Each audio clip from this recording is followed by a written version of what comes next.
Просто вы в эфире завершить. А как не видно, посмотрите. Что у вас видно? Мне ничего не видно. А, у меня? А, здесь не будет видно, да? Не знаю. Может быть, там... Обнять и плакать. Это еще не факт. Сейчас нажал. А, все. Здесь. Все. И звук идем. А выйдите, к нам слышно нас?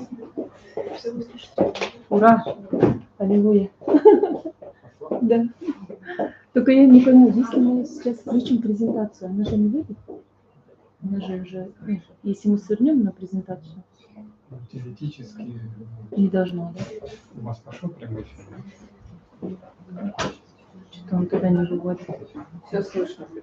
Да? Теперь смотрите, Лаура, что-то с этим. Как презентацию туда обратно сделать? Ну, вот это нажимали. Вот это что ли? Вот. И вот. Проецирование сделали, чтобы туда.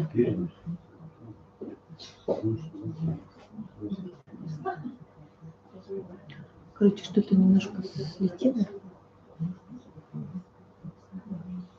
Так. Не-не-не. А, вот, да? Да, и вам будет транслировать. А трансляция идет, да? Да. А где у вас микрофон? Камера. В самой камере? Все. А тот микрофон? Это для общего зала. Он просто будет усиливать звук от компьютера. Ну, я думаю, если вот второй микрофон, у меня, в принципе, есть вот эти батарейки. Я думаю, здесь слышно будет. Мне кажется, не нужно. Я на всякий случай сделала. Сделайте вот большой, как его сделать, чтобы он был на весь экран? Это старый Word просто. Ой, PowerPoint. Вон он внизу. вот. Она вот максимум, да? Вы можете здесь посидеть, переключать слайды? А мне фотка надо. Да, я попрошу кого-нибудь, потому что я это буду, ну что же там, чё это? А слайды переключать просто нажимать, да? Вот это будет лево-право? Ага, ну все, тогда на начало вот так. Пусть будет. Сейчас я найду жертву. Все, настроимся. Тогда... Я что в принципе сейчас у него еще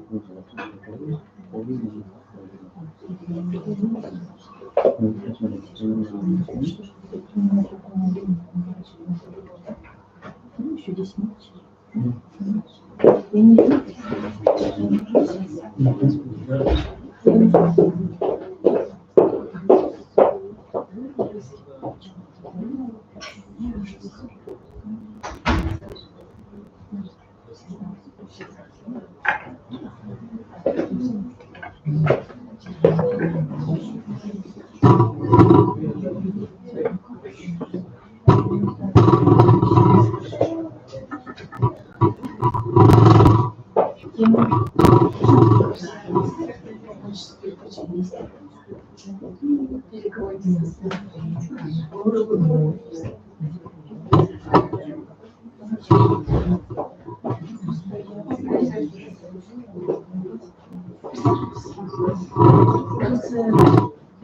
Подождем, когда соберутся и начнем трансляцию уже.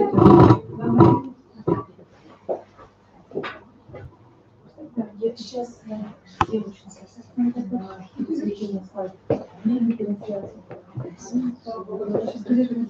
если что, там уже микрофон вопросы.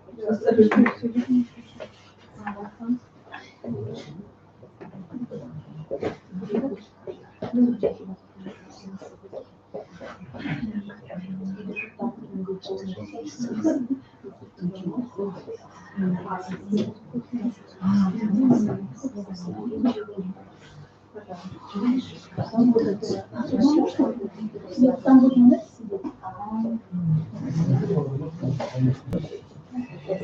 Нет, сейчас не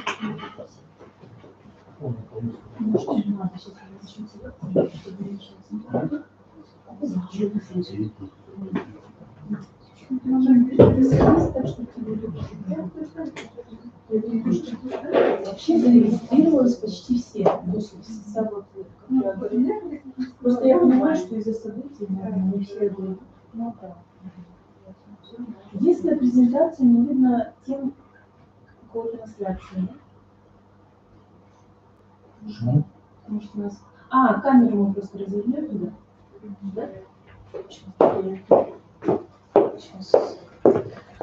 Надо зайти в презентацию. Кто-то зарегистрировался прямо сейчас. Так.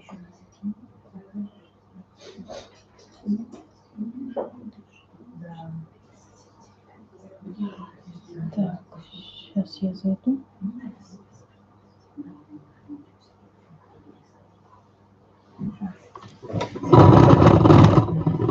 Так должно быть видно презентацию, по идее.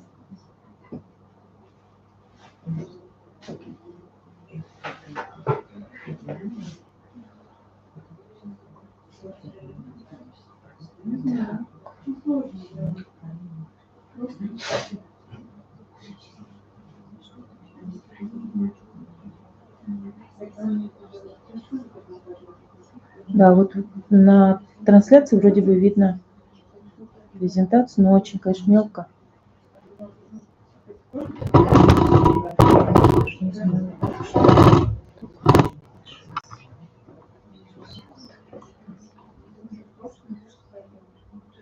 Это как? Плохо видно, конечно. Ну, свет человек страшно. Свет надо... А уходить уже нельзя, да?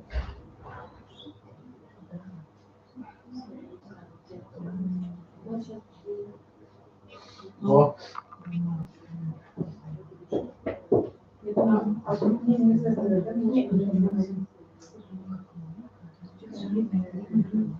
мне кажется, наоборот, надо главное оставить, а здесь вот.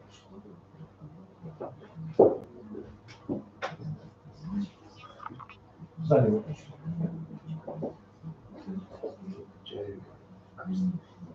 Вот. Сейчас как?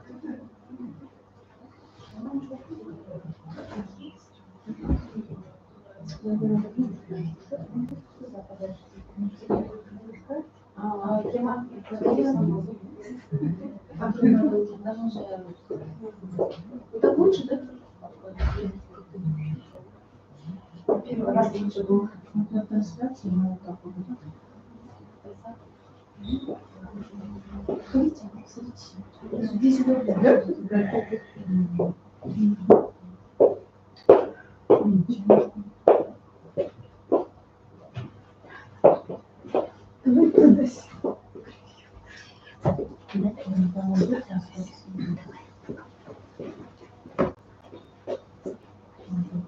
Все равно экран будет видно.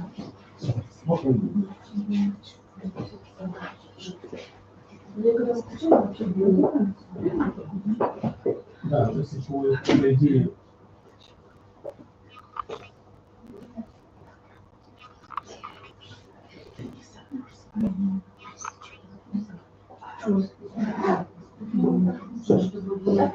Это мне кажется лучше, потому что внимание на лекторе, а там уже кому не видно.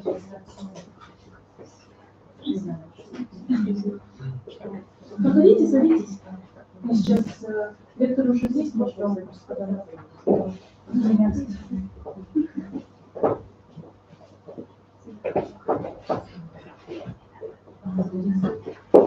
Ирина, вы тогда слайды переключаете, хорошо? А то я буду здесь. Просто стрелочкой нажимать. Ну, кого-нибудь попросите, пожалуйста, прямо сейчас. Да? Прямо сейчас? Прямо сейчас, он сейчас через 5 минут начнет уже. Все, хорошо.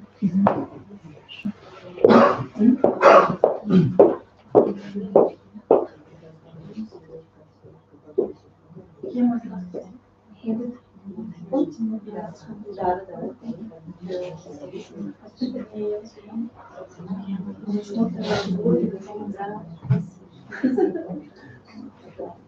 Отмечайте нас.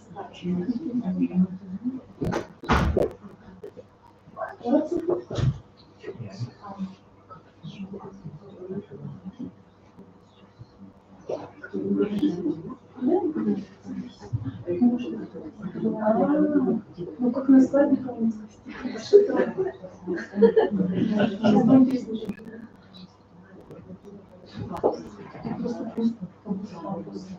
Он же будет обращаться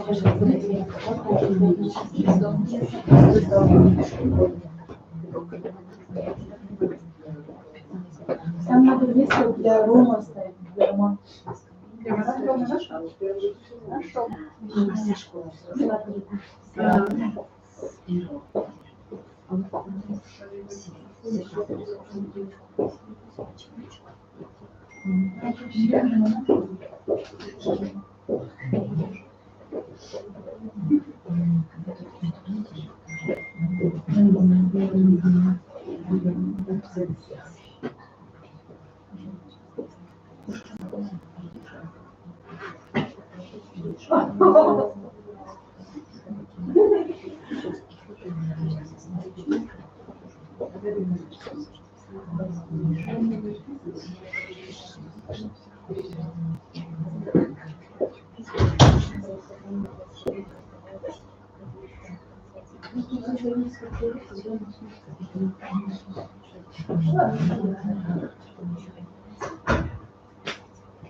Делала только из-за того, что мне так.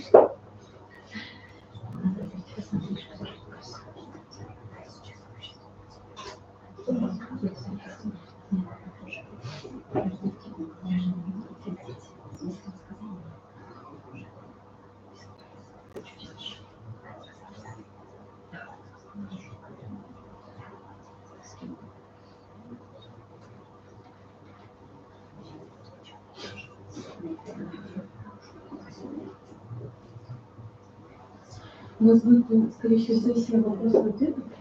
Если вдруг какой-то у вас есть вопрос или по ходу появится, я тогда не знаю, как, чтобы организовано как-то было.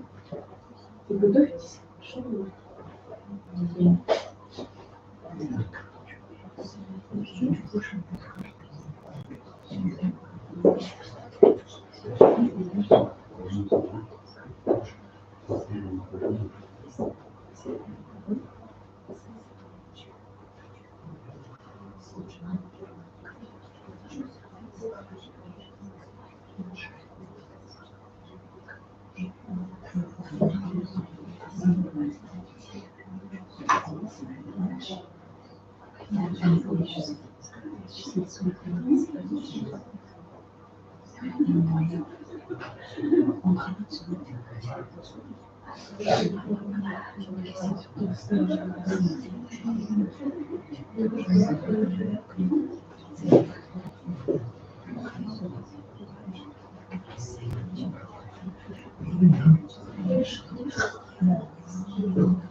Здравствуйте. Здравствуйте. Здравствуйте.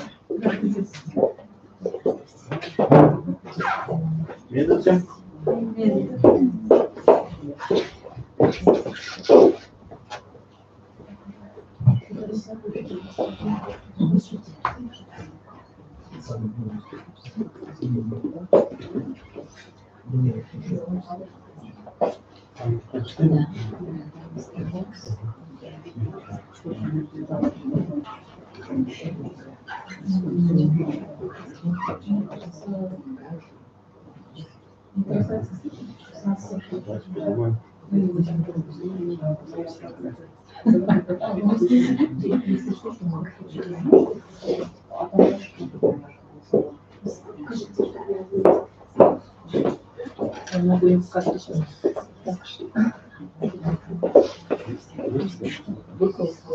если что, ну, лечить. Сейчас мы тогда...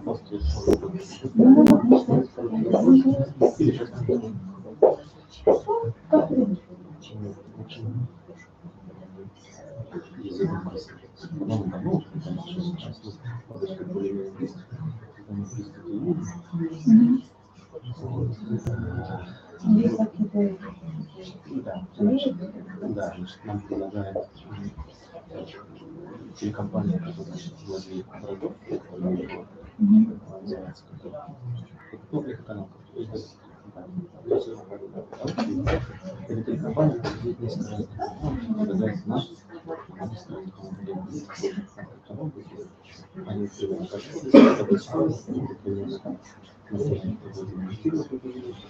вот, и понятно, что во-первых, на самом деле,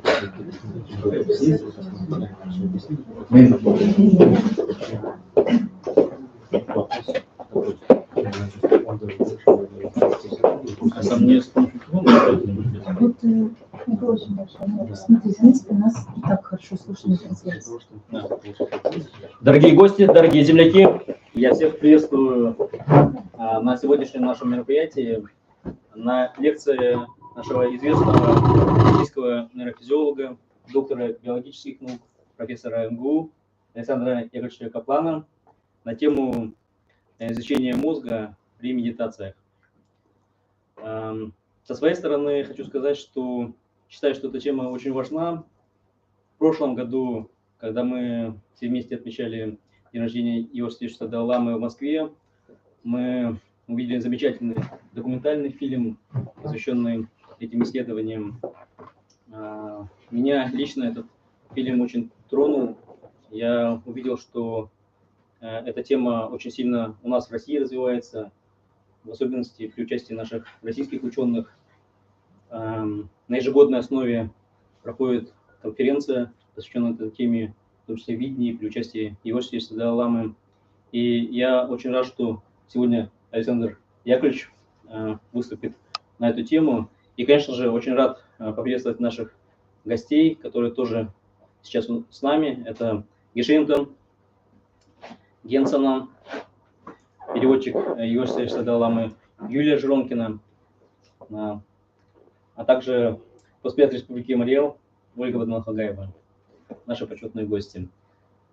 Сегодня в рамках лекции я хотел бы, чтобы формат лекции также был связан с определенной дискуссией. Так что, если у вас будут появляться вопросы, я думаю, что вы сможете, Александр Яковлевич, подискутировать. Всем прекрасного вечера. И даю слово Александру Яковлевичу. Да, спасибо. Добрый вечер. А как у вас принято? Вот нужно сидеть или стоять? Или... А? Как вам удобно? Мне просто нужно будет там что-то показывать. Ну, давайте я пока вот так вот. Да, да, очень приятно, что быть вот с такими слушателями, которые заинтересованы в теме, которые не часто можно рассказывать для такой обычной конференции. Я имею в виду, можно, не всегда это как бы интересно публике. А между тем, тема такая очень важная как раз для исследователей мозга. И может вот здесь вот, да. А где у меня вот как переключать? А вы мне говорите, я буду. Вы будете переключать. Да? Ну хорошо, да. Ну, наверное, это не лекция, во-первых. Тут так и написано, и уже так и объявили, что это такая вот некоторая дискуссия. Я что-то расскажу, потом можно будет подискутировать. Но я действительно нейрофизиолог, я изучаю мозг уже много лет. Уже, видите, я седой человек, уже 50 лет. Значит, со студенческих времен я изучаю мозг человека. И вы знаете, когда меня с самого начала спрашивали, а вот какие у вас интересы, даже вот в студенческой среде, в аспирантской, я говорю, ну, мне интересно, как работает мозг человека. Когда меня сейчас спрашивают, я то же самое говорю, мне интересно, как работает мозг человека. Но дело в том, что за это время я не могу сказать, что я приблизился к ответу. То есть там есть какие-то тайны, которые не так-то просто раскрыть. Ну, давайте мы тогда... Да. Значит, я хочу рассказать маленькую научную часть. такую, ну, научную, это интерес науки. И вот я здесь показываю, здесь не будет никаких уравнений, конечно, но это вот такое простенькое уравнение. Видите, x в степени n плюс y в степени n никогда не равно z в степени n. Но это означает, что какие бы я числа сюда не поставил, x, y, z, там n, никогда это не будет верно. Кроме одного случая, когда вот это n равно 2. Например, 3 в квадрате плюс 4 в квадрате будет 5 в квадрате. 3 в квадрате это 9, плюс 4 в квадрате это 16, будет 25 в квадрате. То есть, когда тут двойка, это иногда правильно, а для всех остальных чисел никогда неправильно. И это значит, как раз придумал такую гипотезу. Вот этот Пьер Ферма 350 лет назад. Но с тех пор много математиков старались это доказать. То есть вот он придумал, а сам доказать не мог, что это так. Ну, мало ли, может быть, какие-то там, может быть, и будут какие-то числа, которые вот дадут равенство. Но вот доказать никто не мог. 350 лет. Самые лучшие математики старались, потому что если кто бы доказал, это значит самый первый математик мира. Но никто не смог. И в конце концов, давайте пока я здесь стою, в конце концов английский математик, вот этот Эндрю Уоллс, доказал, но это уже было слишком поздно, чтобы быть великим математиком, потому что 350 лет, разные пути там исследовались, и ему, конечно, в конце концов попался путь, который он доказал. Но важно тут такое, откуда вот этот Пьер Ферма знал, что это так. Здесь вот математик, он скрупулезно доказал, но откуда знать без доказательства? И доказательство очень сложное. Видите, 350 лет никто не мог. Оно слишком сложно. А Пьер Ферма это знал заранее. Еще один пример, просто чтобы...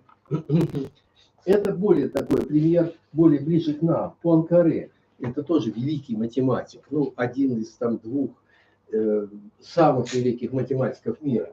Он придумал гипотезу, которая такая, в общем, для не математиков, а я тоже не математик, всякое односвязанное, компактное, трехмерное многообразие без края, гомеоморфно трехмерной серии. Ну, в общем, заумная такая гипотеза.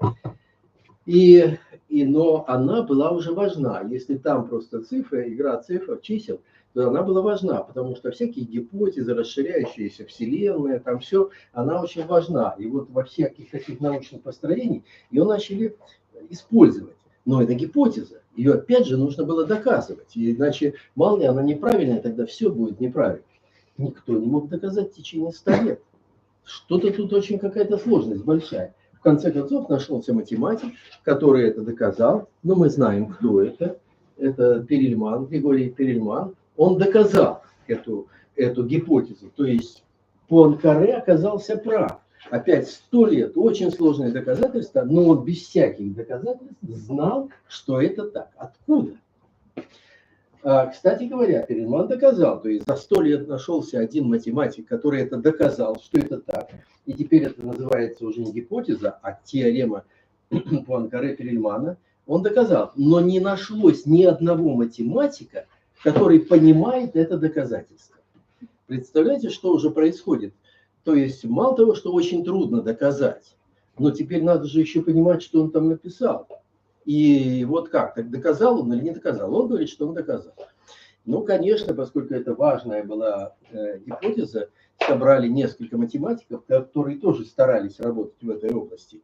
И они в течение 2 лет проверяли его доказательства, написали большую книжку, вот 500 страниц, и в которой они сказали, ну, практически наверняка доказательства правильные. Все, значит, дело решили. И вот теперь вопрос. Таких примеров много. И вопрос, откуда они знали?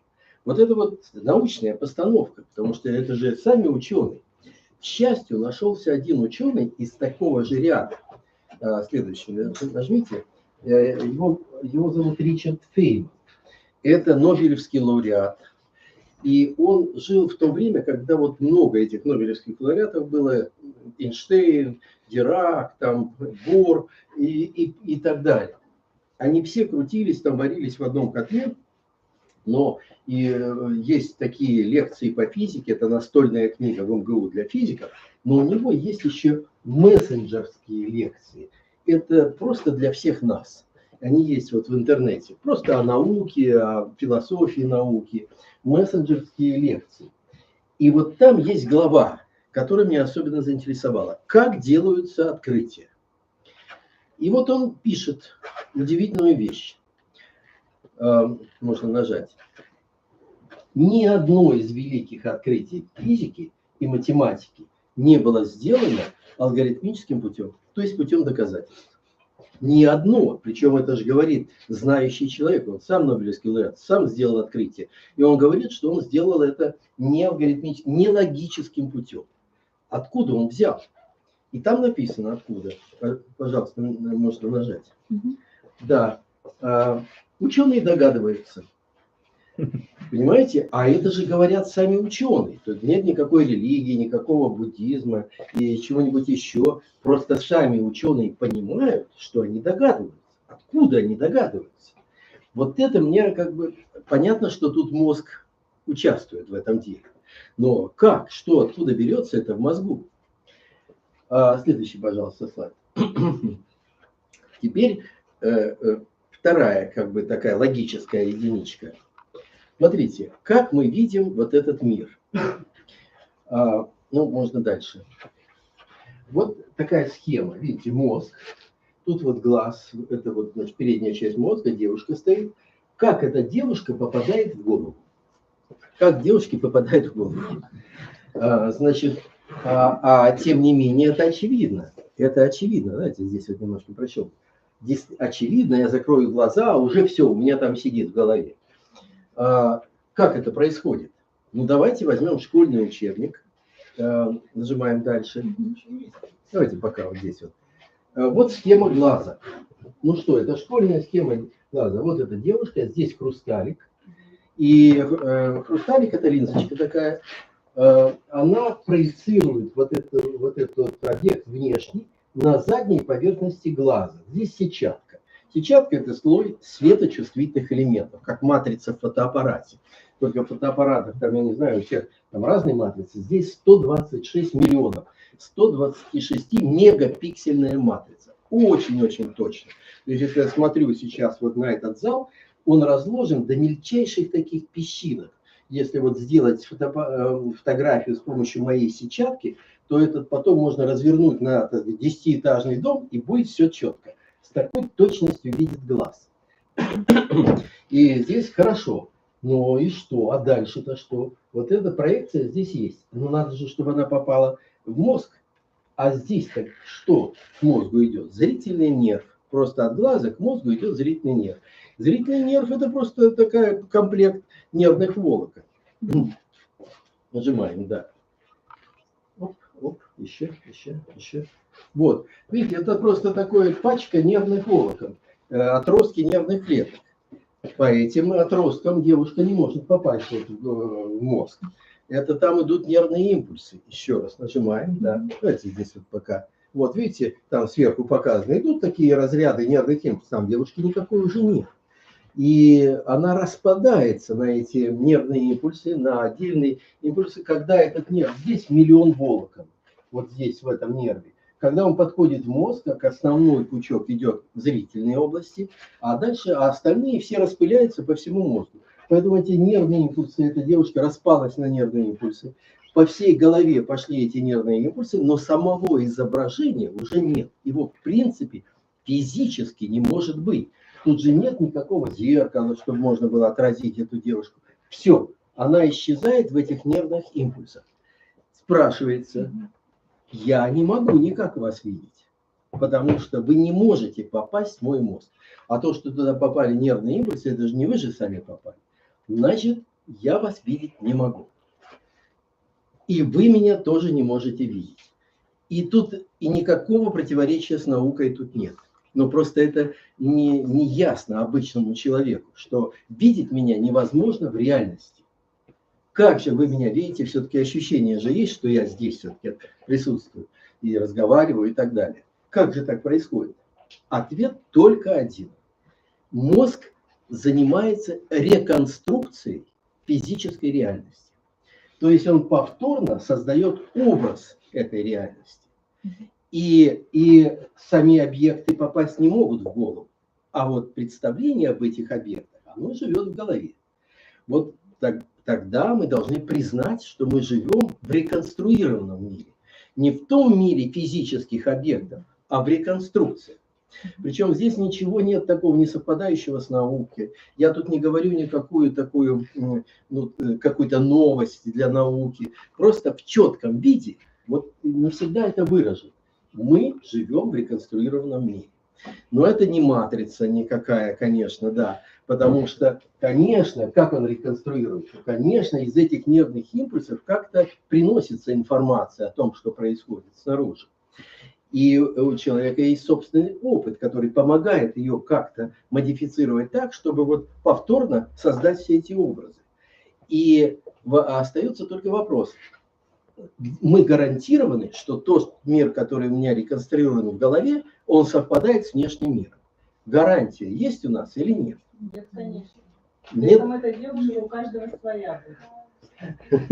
Это правильно, да, потому что оно реконструируется на основе вот приходящего потока нервных импульсов и того опыта, который человек имеет. Откуда этот опыт уже имеется в этой жизни, там другое, это уже другой вопрос. Важно, что вот реконструкция происходит на этих правильных, на двух основаниях. И у каждого своя девушка в голове, это точно. Но дело в том, что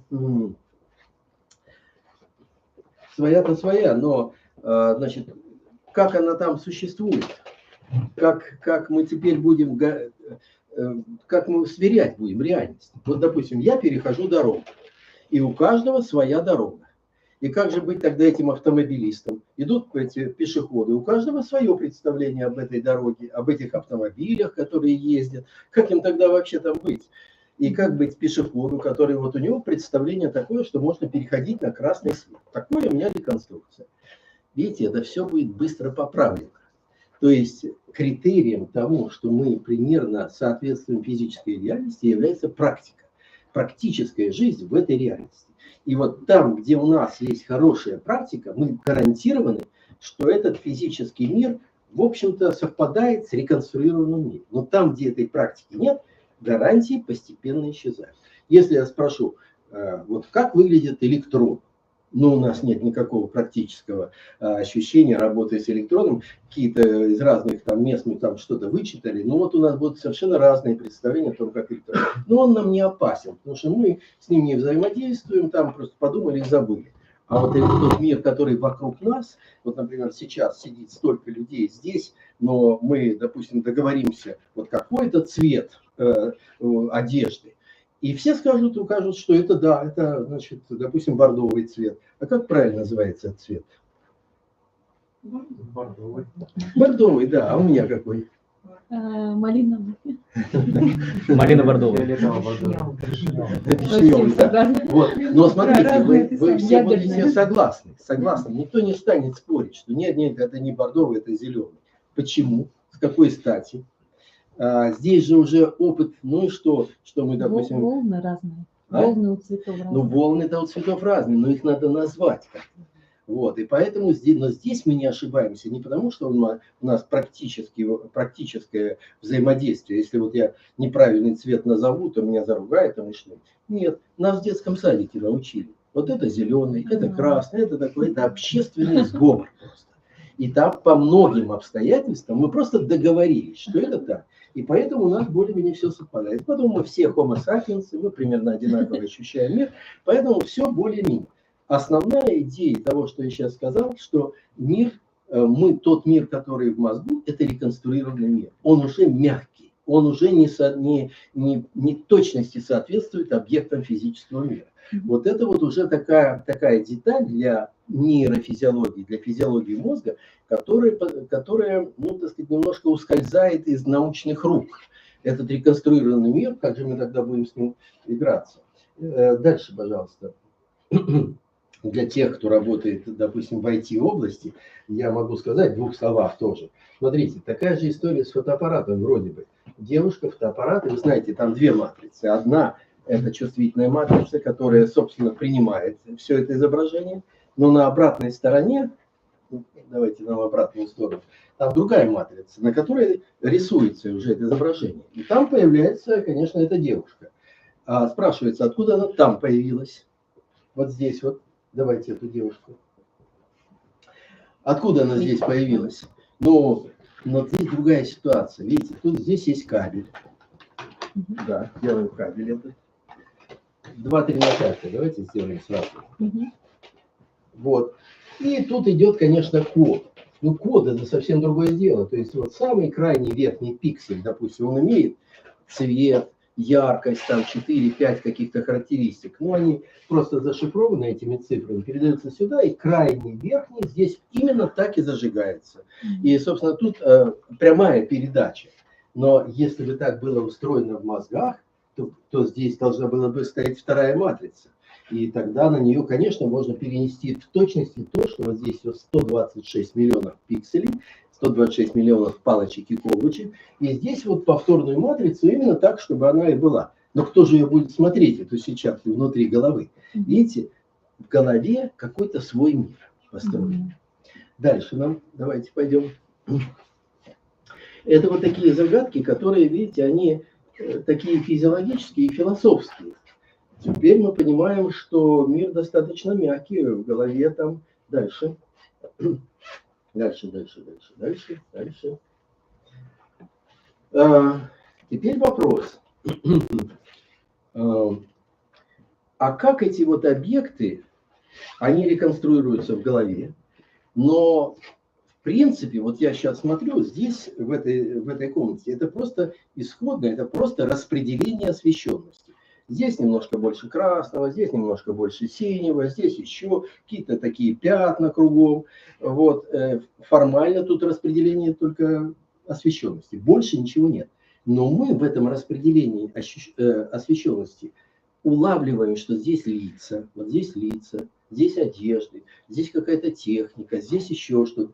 Как это мы из этой вот такого гомогенного распределения освещенности выделяем эти объекты? Тоже кто-то как-то это же должно делаться в голове. Кто-то заранее должен знать, что вот существуют вот такие объекты, и там сидеть и их распределять, выделять. Это тоже такая тайна. Но ответ есть. Это язык. Человек научился давать название любому объекту внешнего мира, какой бы он там мелкий или крупный ни был. И если даже он не знает какой-то там объект, как у него название, но он спросит у какого-то другого, или там придумали всякие такие, допустим, если что-то не знаешь, говоришь там, а вот как эта штуковина называется? Ну, такие универсальные какие-то обозначения неизвестного предмета. А потом тебе скажут, и будем знать. Или назначим новое слово. И вот тут удивительная вещь происходит. Физические объекты, которые исходно в голову не могут попасть, в силу того, что они физические, они же могут влезть в голову, они попадают именами своими. То есть объекты уже у нас в голове крутятся с именами. Ну, психологи правильнее говорить тут не именами, а понятиями. Допустим, вот этот вот стол – это понятие. Вот как мы уже тут говорили про стол. Для психологов это понятие. У него есть первооснова такая, столы бывают разные. Но как вот там их там не разнообразить, все равно он есть стол. И вот это вот понятие, они в голове находятся у нас вот в великом разнообразии. Потому что это Homo sapiens. Он вот приобрел такое свойство иметь язык. И, пожалуйста, дальше. И вот все разнообразие дальше у нас. Все разнообразие вот этих объектов, оно перемещается в голову в виде понятия. То есть вот этот реконструированный мир, мы его там распознаем все объекты как понятие. Ну, можно сказать, мы живем по понятиям. Потому что все обозначено, и теперь у нас только вот в голове можно управлять или делать операции с этими понятиями. И вот здесь мы можем дать первое определение такое. Операции с понятиями называются мышлением. Ничего больше не нужно придумывать. Если мы какие-то два из этих объекта начинаем как-то объединять, соединять, операции делать, это элементарные мысленные акты. И если будет слишком сложно, и там много всяких понятий, наслаиваем одно другое, получится предложение, абзац, рассказ, книжка. Так что вот это операциями с понятиями. И вот получается, что же у нас теперь за мир в голове? Пожалуйста. Был такой исследователь, ученый, философ, аналитический философ, дальше, Людвиг Wittgenstein. Дальше, пока этот Людвиг не появится. Вот смотрите, он дал какую формулу. Границы моего языка обозначают пределы моего мира. То есть, что вот есть в понятиях обозначено, это и есть весь мир. Если понятия к чему-то нет, то это значит не существует. Значит, либо нужно придать этому объекту, какому-то объекту новое понятие, либо мы просто его не видим. Но существуют легенды, что когда корабли Колумба подплыли уже к американскому континенту, то аборигены их не видели физически. Хотя они стояли на рейде, но они их не замечали. Они бегали по берегу, как будто бы ничего не происходит. И только после того, когда они высадились, началась эта вооруженная потасовка, тогда они начали различать. Почему? Потому что понятия корабля у них не было в голове. И в границы этого мира не входили корабли. И они просто не детектировались головой. Хотя физически они стояли. Вот, пожалуйста. Мы тоже так можем. Например, у меня на письменном столе лежат очки, а я их не вижу. Просто вот физически не вижу, и все. Потому что это все реконструированный мир. Там очень легко включить объекты. Это мы сейчас вот с вами говорим о таинствах вот такого мира, который у нас в голове. И как он строится, и каковы его пределы, и чем определяются пределы. Дальше давайте сделаем. Сейчас мы завершаем эту всю картину, чтобы перейти, я так долго объясняю свой интерес к этой непознанной до сих пор проблеме. И вот смотрите, значит, когда мы уже знаем, что у нас мы живем в реконструированном мире, смотрите, какая прекрасная картина. Вот люди, туристы стоят, смотрят вдаль, там долины, озера, леса, но этого же ничего нет. Оно в голову переносится как реконструированный мир. Это реконструированный мир. Но вот правда, это же фотография. Поэтому это получается не реконструированный мир, это же реальная фотография. Но я подшучиваю, почему? Потому что, реальная фотография. Но когда мы на нее смотрим, все равно мы ее реконструируем. Поэтому вот когда мы смотрим вдаль, на эти широкие просторы, мы их понимаем только в реконструированном виде. Физически они не могут войти к нам в голову. Мир, который в голове, он реконструирован заново. И в этом большая тайна мозга. Как он сумеет это делать? Мозг реконструирует целые миры. И дальше, пожалуйста. Ой, все, хорошо. Теперь вот уже заключительная такая часть. Это все из мира психофизиологии, на самом деле, немножко нерешенных проблем. И самых таких топовых, острых проблем, которые существуют.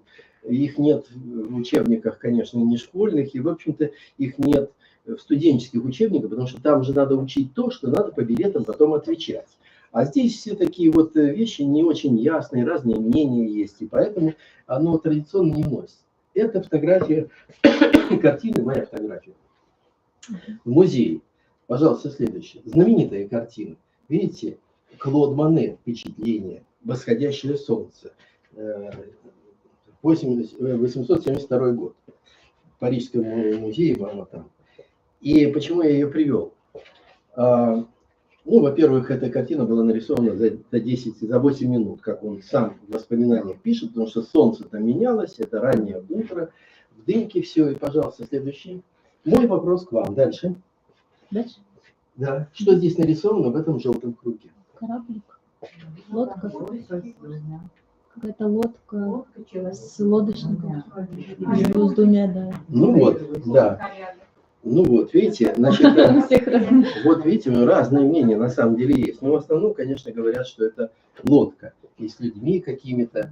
И вообще-то говоря, у вас нет оснований так вот утверждать. Сделайте следующий кадр. Я просто увеличил это. Вот смотрите, где здесь хоть один признак лодки? Но вы мне ничего не назовете, потому что даже если так рассматривать, здесь не очень хорошо видно, но видно, что художник провел так 3 мазка кистью, и вот здесь вот она вышла кисть. Все. Ни одного признака лодки нет. А вы почему-то утверждаете, что это лодка. Ну, просто формально это неправильно. С какой стати? Я делал эксперимент, менял вот этот фон, ну, просто чтобы здесь не тратить время, менял этот фон на такое снежное поле и дальше лесок. Никто не говорил, что это лодка. А вот это вот я ничего не поменял. А что говорили? Ну, видите, вам трудно сейчас представить, потому что это надо реконструировать уже без объекта. Это другое дело. Вы должны реконструировать то, чего нет. Вот. Но они все говорили, что это сани. Ну, вот полозья. Полозья – это сани. Все, и нет вариантов никаких других нет. Это точно сани. А признаков нет ни сани, ни лодки, ничего. На самом деле, конечно, ну, он говорит, что это лодка. Это вот в этом тумане, это контрабандисты, они с кораблей перевозили товары на берег. Вот в этот ранний час.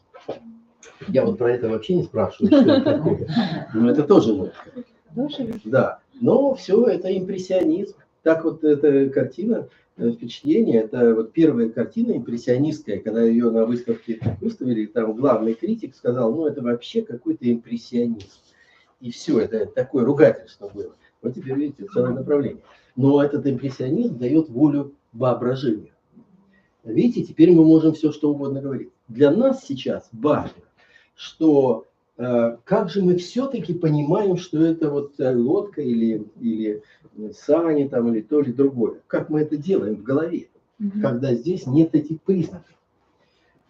Признаки распылены не только здесь, по всей вот этой вот картине. Видите, мы ловим вот это вот тени на воде, вода так немножко бликует, здесь вот багор какой-то, похожий на человека. Ну, в общем, совокупность нам подсказывает, что это лодка. Хотя формальных признаков нет. И вот эта совокупность, откуда она берется? Откуда берутся такое узнавание? Такой ход можно, например, предложить следующее. У нас в голове очень много шаблонов. Ну, шаблоны – это некоторые такие трафареты, с которыми можно сравнивать. Много. И вот, как мы видим, что-то такое неясное, оно прогоняется через все шаблоны. И вот, допустим, вот шаблон жирафа, шаблон пожарной машины, шаблон чего-то еще, шаблон лодки. И с лодкой что-то есть сходство. Значит, останавливаемся на лодке. Потому что вот шаблон нам подсказывает, что это лодка. Пока будем считать лодка, пока, значит, нам не докажут, что это что-то другое. Через шаблон. Но это как-то плохой ход, потому что все-таки мир настолько разнообразен, что столько нужно иметь этих шаблонов, да и для лодок нужно разные шаблоны тоже иметь. Потому что лодки бывают вот такие, как это, бывают такие огромные, так сказать, многоэтажные, и все это лодки называется. Но поэтому здесь вот как-то вот эта гипотеза, что шаблоны, она как-то плохо проходит. И вот здесь главное таинство, на котором я останавливаюсь, потому что вот дальше наука не может продвинуться. Какое таинство? Давайте мы дальше. Еще дальше. Еще дальше. Вильям Джеймс. Это такой знаменитейший психолог на рубеже позапрошлого и прошлого века. В 1900 году, ну, примерно 1901, он опубликовал свою книгу, которая называется «Основы психологии». Она есть сейчас в библиотеках, я ее читал, и это очень такое супер хорошее изложение психологии, хотя это 130 лет назад было. Посмотрите, что он там пишет. Какие бы чувства мы не испытывали, какие бы мысли мы не приходили нам в голову, в нас имеется нечто такое, что идет навстречу этим чувствам и мыслям. Оно источник нашего внимания и наших усилий, от него исходят приказы нашей воли, оно непременный и постоянный участник нашей умственной деятельности. То есть вот когда мы смотрим на мир, что-то там, в голове есть нечто такое, что начинает подсказки, давать подсказки, как и что, ну, в зависимости от наших вопросов, что мы там хотим в этом мире различать, размышлять.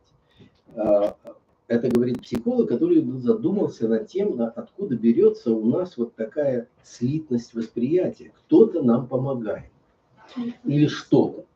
И вот здесь еще другой есть психолог. Давайте его даже. Это Эрих Фром, ну, более такой современный, почти современник наш. Это дальше, пожалуйста. Это, значит, он и на один шаг обратно. Она вместе. Ну ничего, хорошо. Он философ, психолог, психотерапевт, в общем, такой очень талантливый человек. Посмотрите, что он пишет на ту же самую проблему. Человек в силу своей психофизической природы, здесь плохо видно, психофизическая — это потому, что мы на границе физического и психического миров. Мы как раз вот то существо, которое стоит на границе и внутри себя психический мир, снаружи физический мир, и как-то надо на этой границе жить. И вот человек в силу своей психофизической природы стремится привести к единству все многообразие переживаемого им опыта путем создания тех или иных метафизических систем. То есть систем, которые витают над мозгом. То есть это какие-то что-то, я сейчас как раз не хочу сказать, что это что-то не такое, что таинственное, какие-то такие существа там или еще что-то. Нет, это некая метафизическая система, которая выстроилась в голове, но она воспарила над этими нервными клетками. Ну, здесь ничего особенного нет, потому что вот когда вы приносите вот такой ноутбук с завода, поставите сюда, он работать не будет. Потому что в нем нет метафизической системы. Он полностью физически готов к работе, но программ-то в нем нет.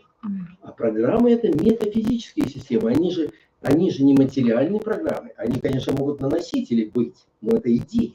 Вот здесь метафизические системы в таком же примерно смысле. Принесли ребенка из роддома, он работать не будет, пока не загрузите программу. Но на самом деле ребенок — это отдельное дело, потому что он уже прожил часть жизни, и, в общем, он будет работать, конечно. Но здесь смысл такой, что-то такое, значит, у нас, что предлагается гипотеза, научная гипотеза, и здесь исследователи, психофизиологи разделились, но предлагается это нечто, это модель вот этой физической реальности. То есть мозг человека настолько сложен и настолько у него большой ресурс, что он может построить ментальную модель физического мира. Ну, слово модель, просто раньше вот при них не было. И не было такого опыта создания модели. А теперь, пожалуйста, вы можете на экране компьютера, дети крутят трехмерную модель, допустим, самолета. И там и так, и все видны, все отсеки, все заклепки, все винтики, тем более конструкторы этим занимаются каждый день. Никто теперь не чертит на отдельной доске какой-то винтик, все это уже делается в такой трехмерной модели. Но мозг, он может быть способен построить не просто трехмерную модель самолета, парохода, города, он может построить модель вот этого окружающего нас мира. Но только не вселенной. Потому что здесь бы мощности не хватило ни у какого объекта. Построить модель всей Вселенной может только объект, похожий на эту Вселенную по размерам. А нам не нужна вся Вселенная. У нас есть мир, в котором мы живем, в котором мы хотим жить. И если уж переходить на такую физиологию, эволюция создает такого рода механизм для того, чтобы человек смог выжить в этой среде. То есть для адаптации к среде обитания. Но единственное, что эти модели, может быть, в каком-то мелком виде существуют и для животных. Ну, наверняка существуют. Просто мы сейчас вспомним, что у нас есть язык, который обогатил весь этот реконструированный мир.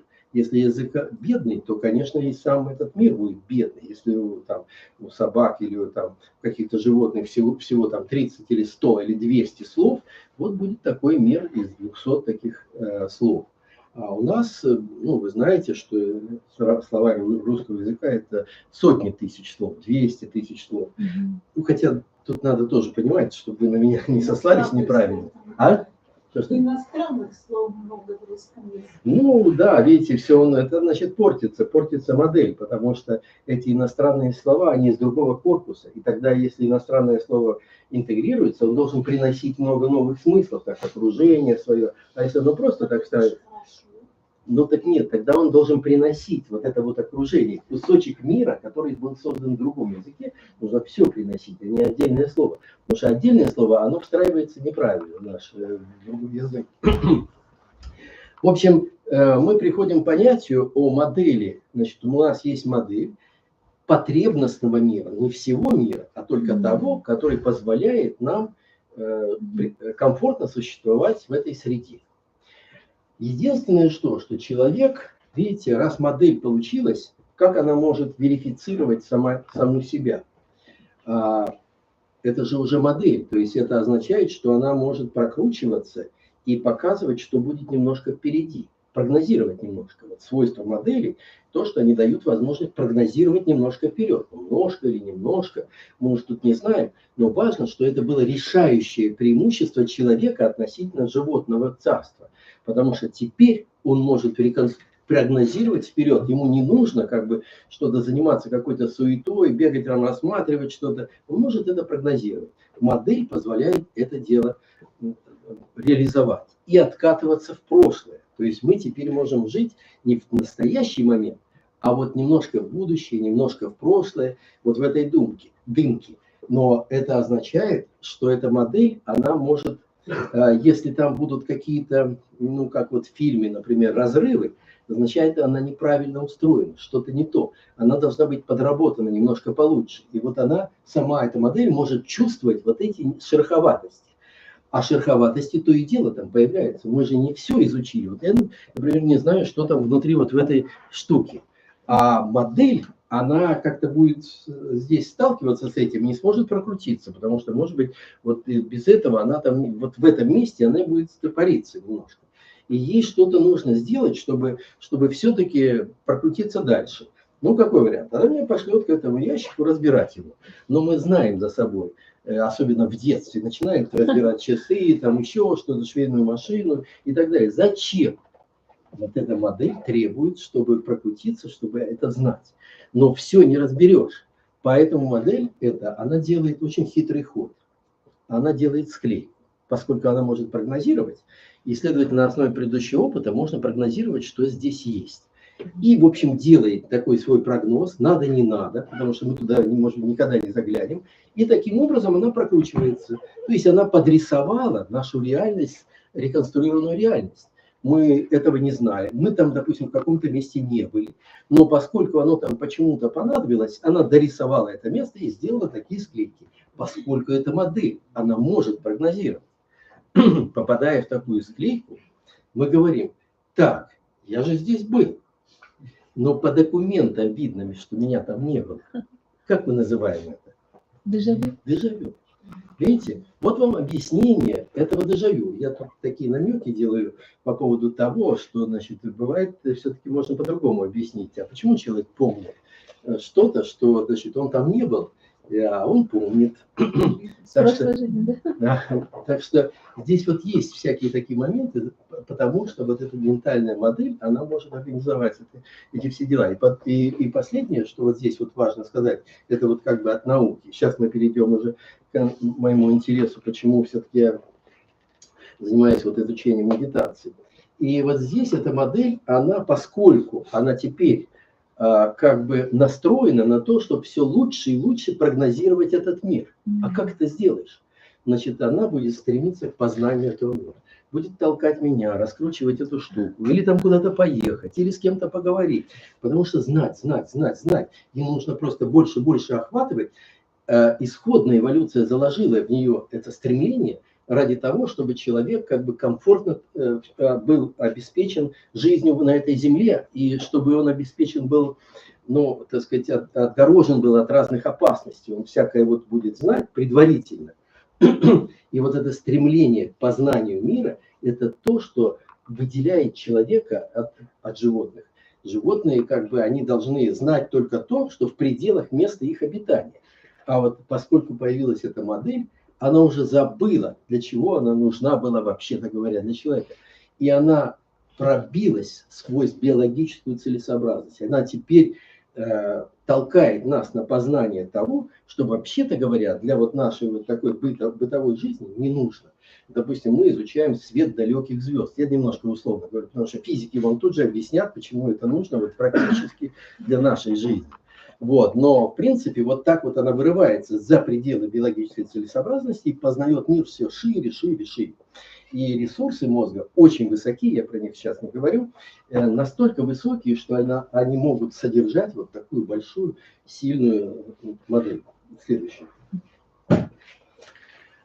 Ну вот мы говорим о том, что у нас есть в голове персональная вселенная. Дальше, пожалуйста.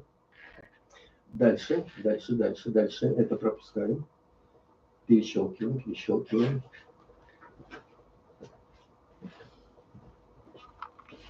Угу. Дальше.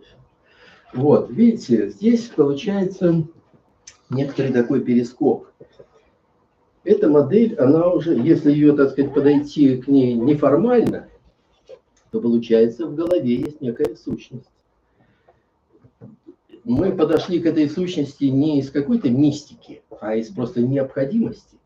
Она живет своей жизнью, эта модель.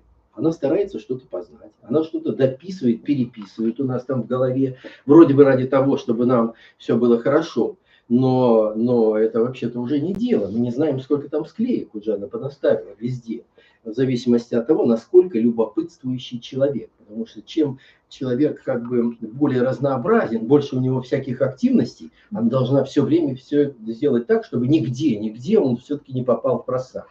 И поэтому там дописывает, дошлифовывает, переписывает, там всякое такое делает.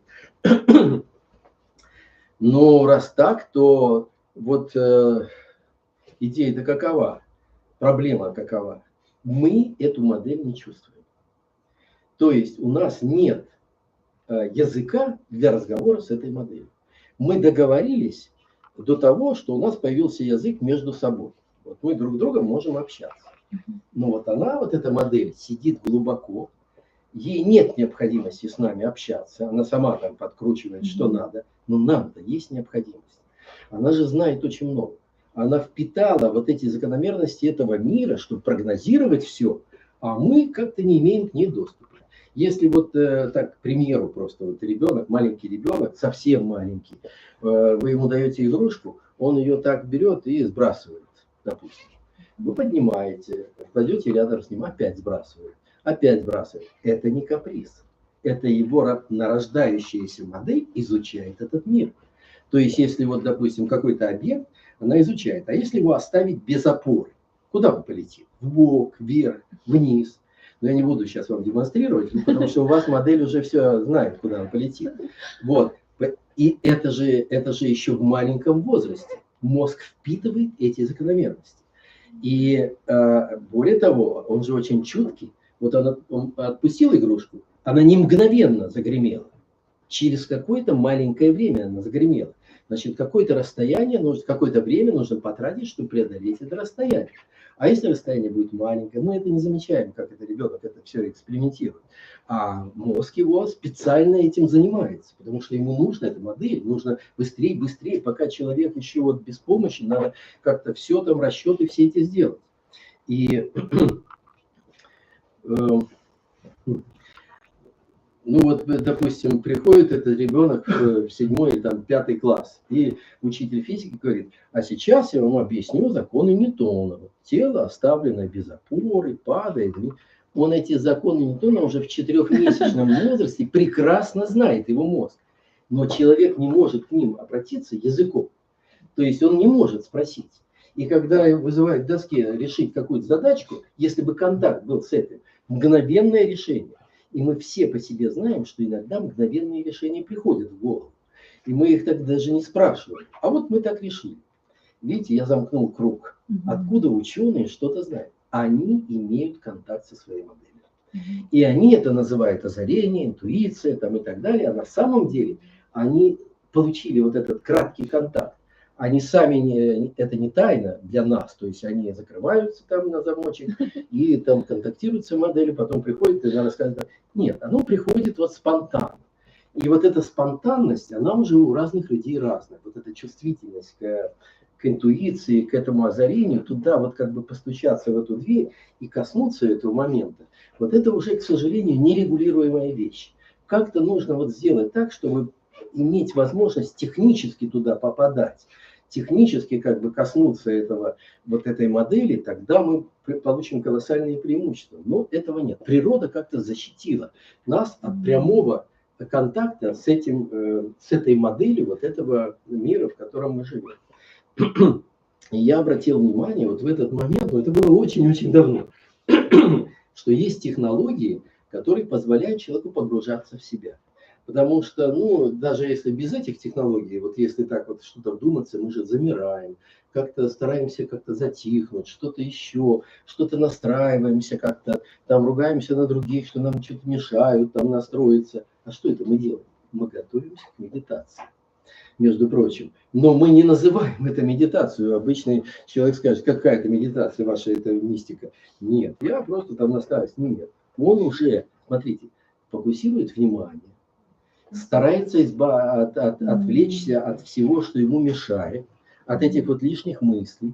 Потом, когда он уже очень хорошо сфокусирован, он уже начинает аналитически рассматривать этот объект. Так, слушайте, это же шаматха и випассана.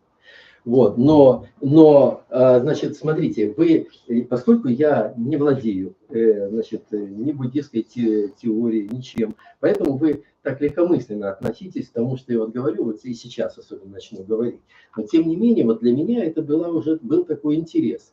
Все-таки здесь дело вот какое-то, есть как бы люди на Земле, которые специально этим занимаются. И вот у меня был интерес, конечно, к медитациям. Дальше. Сейчас мы дальше. И вы знаете, мой путь очень давно, я как-то вот, мне попался Вивекананда. Ну, Вивекананда – это тот человек, который принес восточные практики, одним из первых и в таком наиболее полном виде принес восточные практики в Европу, в Америку. Он был очень известным. И смотрите, вот что он пишет, допустим, это не обязательно вот вырывать эту фразу. Возьмите одну идею, сделайте эту идею своей жизнью, думайте о ней, мечтайте о ней, живите с этой идеей. И все остальные идеи оставьте. Это путь к успеху. Видите, тут же послание какое? Что если в нашем реконструированном мире мы фокусируемся на чем-то, то он будет подбирать нашу жизнь таким образом, чтобы все-таки к этому прийти. Ну, конечно, оно должно быть чем-то полезным.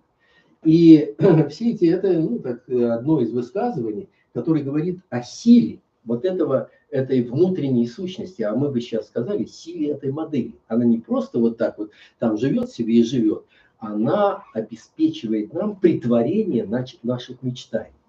И вот это очень важно. И тем более, значит, нужно бы как-то вот понять, как этот механизм происходит. Давайте следующее. Ну, поэтому я очень давно попал вот в этот монастырь. Следующий. Это индуистский ашрам. Ну, со всеми прелестями, как там седой, там все. Вот я это все должен, значит, принять. Дальше. Вот здесь меня провожают. Я работал в Индии много раз, но я каждый раз работал все-таки официально, как визитинг профессор в каком-то университете. Они охотно меня приглашали там на какой-то небольшой период, там 3 месяца, допустим. Но я пользовался этим, и в свободное время вот мои коллеги из университета, они меня оставляют в этом монастыре на, значит, на какое-то время. Но это вот такая просто заставка, пожалуйста, следующий. И вот вам распорядок дня, ну тут не совсем видно, но 4:30 уже, в общем, активность начинается. А не очень поздно, уже все, надо уже спать и все. И, в общем, за это время так утомишься, тут много-много всяких активностей, что уже, конечно, спишь, потом просыпаешься, потом опять и вот так вот. Но между делом, конечно, я старался что-то там понять, что же происходит. Пожалуйста, следующее. Да, ну это Вивекананда, такой более такой обычном виде. Дальше. Да, ну и вот теперь уже мы переходим к вопросу о том, ну хорошо, допустим, есть медитации, есть практики. Я вот сейчас, конечно же, мы не говорим о том, как практиковать, как медитировать, это все, значит, такое дело для меня большая довольно-таки тайна. Но я интересуюсь литературой научной. Пожалуйста, следующий. есть ли эффект вот этой практики или медитации на мозг? Пожалуйста, следующий слайд. Вот смотрите, это очень такая литература, труднодоступная для понимания, потому что это какая-то смесь. Какие-то ученые, нашли каких-то людей, которые как-то могут медитировать, и все это как-то разбросано, поэтому ее систематизировать очень сложно, хотя на настоящий момент уже довольно много исследований, и в частности такие исследования, когда изучается либо какой-то тип активности мозга. Это может быть электрическая активность, может быть метаболическая активность, что-то такое. И вот, допустим, в этой работе, видите, 2016 года, изучалась медитация сосредоточенного внимания, медитация открытого мониторинга, медитация с мантрами, медитация любящей доброты. Ну, в общем, люди, имеющие к этому отношение, могут трактовать это все. Мне было интересно, и что эти вот разные медитации имеют разный эффект на мозг, то есть в разных местах, они реализуются в разных местах мозга, да, получается в разных местах. Видите, вот эти цветные пятна. Ну, что значит эффект? В данном случае это исследование, где усиливается активность при вот той или другой медитации. И так вот, не занимаясь анатомией, вы понимаете, что это затылок, а это лобная часть. И вот эти вот синие, вот эти вот медитации открытого мониторинга, они легли сюда. А вот, допустим, зеленые и красные медитации с мантрой, медитация любящей доброты, они вот легли больше в затылочной части. Вот здесь вот медитация, опять это вот развернутый затылок, а здесь передняя область мозга. Вот это симметрично просто. Здесь вот левая часть, левая, а здесь как бы человек правой частью развернут. Но в разных местах. То есть это означает, что если вот создавать в себе какие-то состояния, которые мы называем медитациями, то они обращаются к разным зонам мозга, в зависимости от того, что это медитация. Это означает, что, в свою очередь означает, что медитации не так простые, это не какой-то слитный процесс, что вот я медитирую, извините, да, отойдите, я сейчас помедитирую. Нет, это всегда какой-то довольно, особенно если это делают люди понимающие, знающие, имеющие практику, это какой-то очень довольно точно направленный на мозг процесс. А мы все знаем, что если многократно какая-то деятельность садится в какую-то область мозга, она меняет эту область мозга. И здесь вот как бы вот в такого рода работах это прямое указание на то, что разными медитациями можно быстро перестраивать свой мозг. Следующий, пожалуйста. Но это для любителей анатомии, чтобы знать, где точно значит, лежит. Я оставлю эту презентацию здесь, если кто-то захочет разбираться. А теперь вот мой персональный опыт. Значит, как же изучать медитации? Прошло это время увлечения там йогами, ашрамы там, и так далее. Я все-таки потихонечку перешел в буддизм. И от индуизма. Нет, я не буддист. Но мне как-то я читаю много, и как-то мне вот больше склонность к такому более такому методическому, логически непротиворечивому объяснению. Ну, это так вот объясняю сам себе, но я это вижу. Мы только что вот беседовали, я отметил, что беседа идет всегда логическим убеждением, а не догматическим. И это мне больше нравилось. И потихонечку, значит, вот так вот все шло время, но не будем отвлекаться, тратить на это время, на эту мою личную историю. Важно, что мне нужно было в какой-то момент выбрать все-таки для такого, точного изучения какой-то тип медитации, чтобы в своих исследованиях понять, какие области мозга, как они, и причем как-то это был новый уровень, когда совершенно новые технологии, новая техника, все вот пришло на такой уровень, и я уже хотел все это применить для того, чтобы понять, к каким областям мозга обращается медитация, с тайной мыслью, что где-то там расположена эта модель, где-то они состыкуются. И нужна была хорошая такая модель медитативная.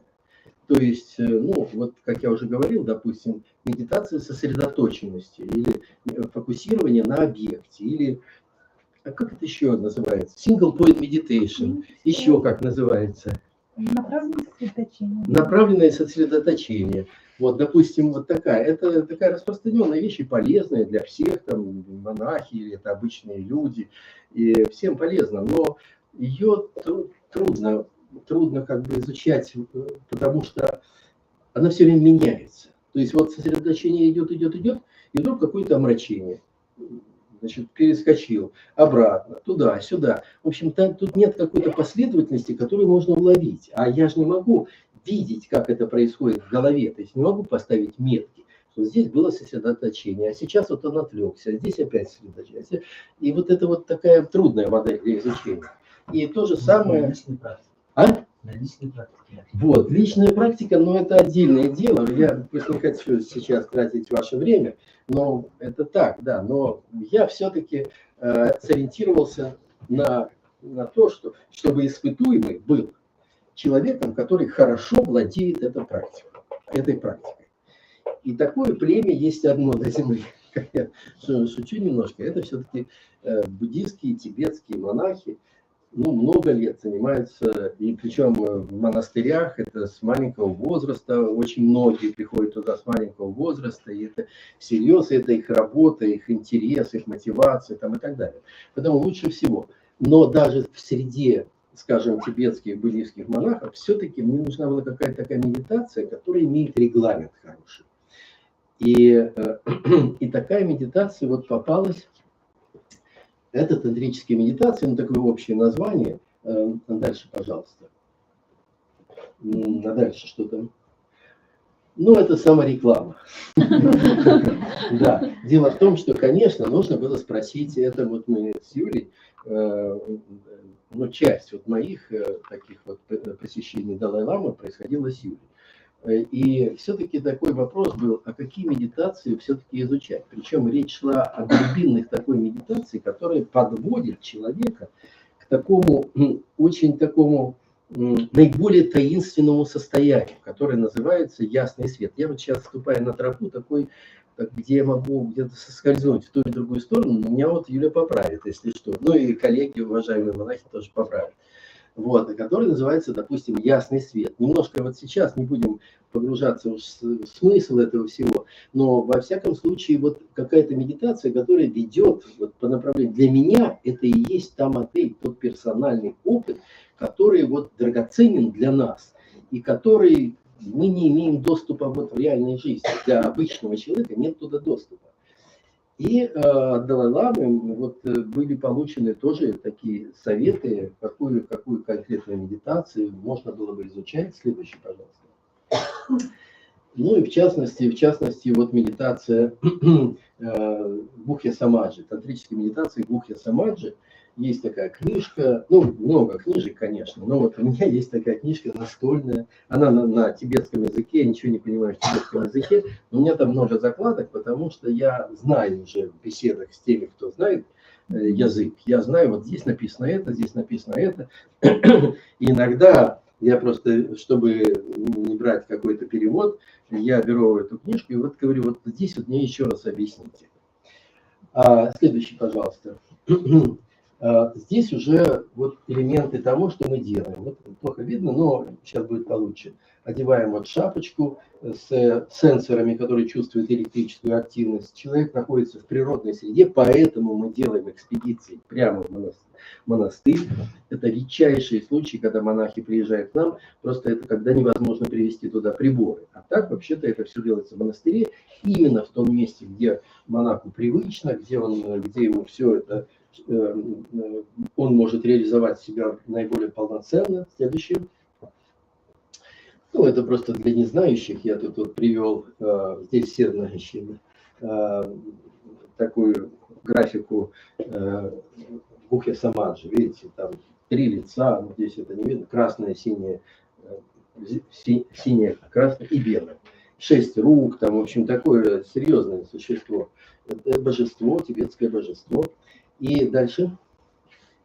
Да, и вот так выглядит обычное исследование. Значит, вот монах, который устраивается так, как ему удобно, вот он сидит. Здесь же рядом располагаются, в зависимости от того, что мы изучаем, экраны, на которых ведется контроль, все ли там хорошо. А сам оператор находится там где-то подальше, чтобы ничего не мешало. Минимум людей. Дальше. Голова вся установлена. вот этими датчиками. Это наиболее такой чувствительный для меня был момент, потому что скажут монахи, вот, когда им одевают все это дело. Но знаете, они это переживают хорошо. Во-первых, это не больно. Это просто, некоторые, так сказать, изначально нужно, там чувствуешь, что что-то не то на голове. Но все-таки, если все аккуратно сделать, нигде ничего не тянет, в общем, они не жалуются. Юля, или жалуются? Почти не жалуются. Почти не жалуются. Вот. А дальше. Это не тесно. Да. Юлия Станиславовна, ну вот ее уже представили, да. Да, значит, ну, пожалуйста, вы знаете, это такой текст, который, может быть, не имеет смысла. Дальше, быстренько прощелкивайте. Это 8 этапов, ну вот как они описаны в книжках в переводе на русский язык. Важно, что, видите, они идут последовательно. Если один из этих этапов не делается, то к следующему нет смысла переходить, надо его дожать. Ну и так дальше до видения ясного света. Полный регламент и всегда один и тот же, потому что вот эту книгу, которую я показывал, она была написана 600 лет назад. И вот этот регламент, и он, насколько я понимаю, он исполняется вот всеми поколениями до сих пор.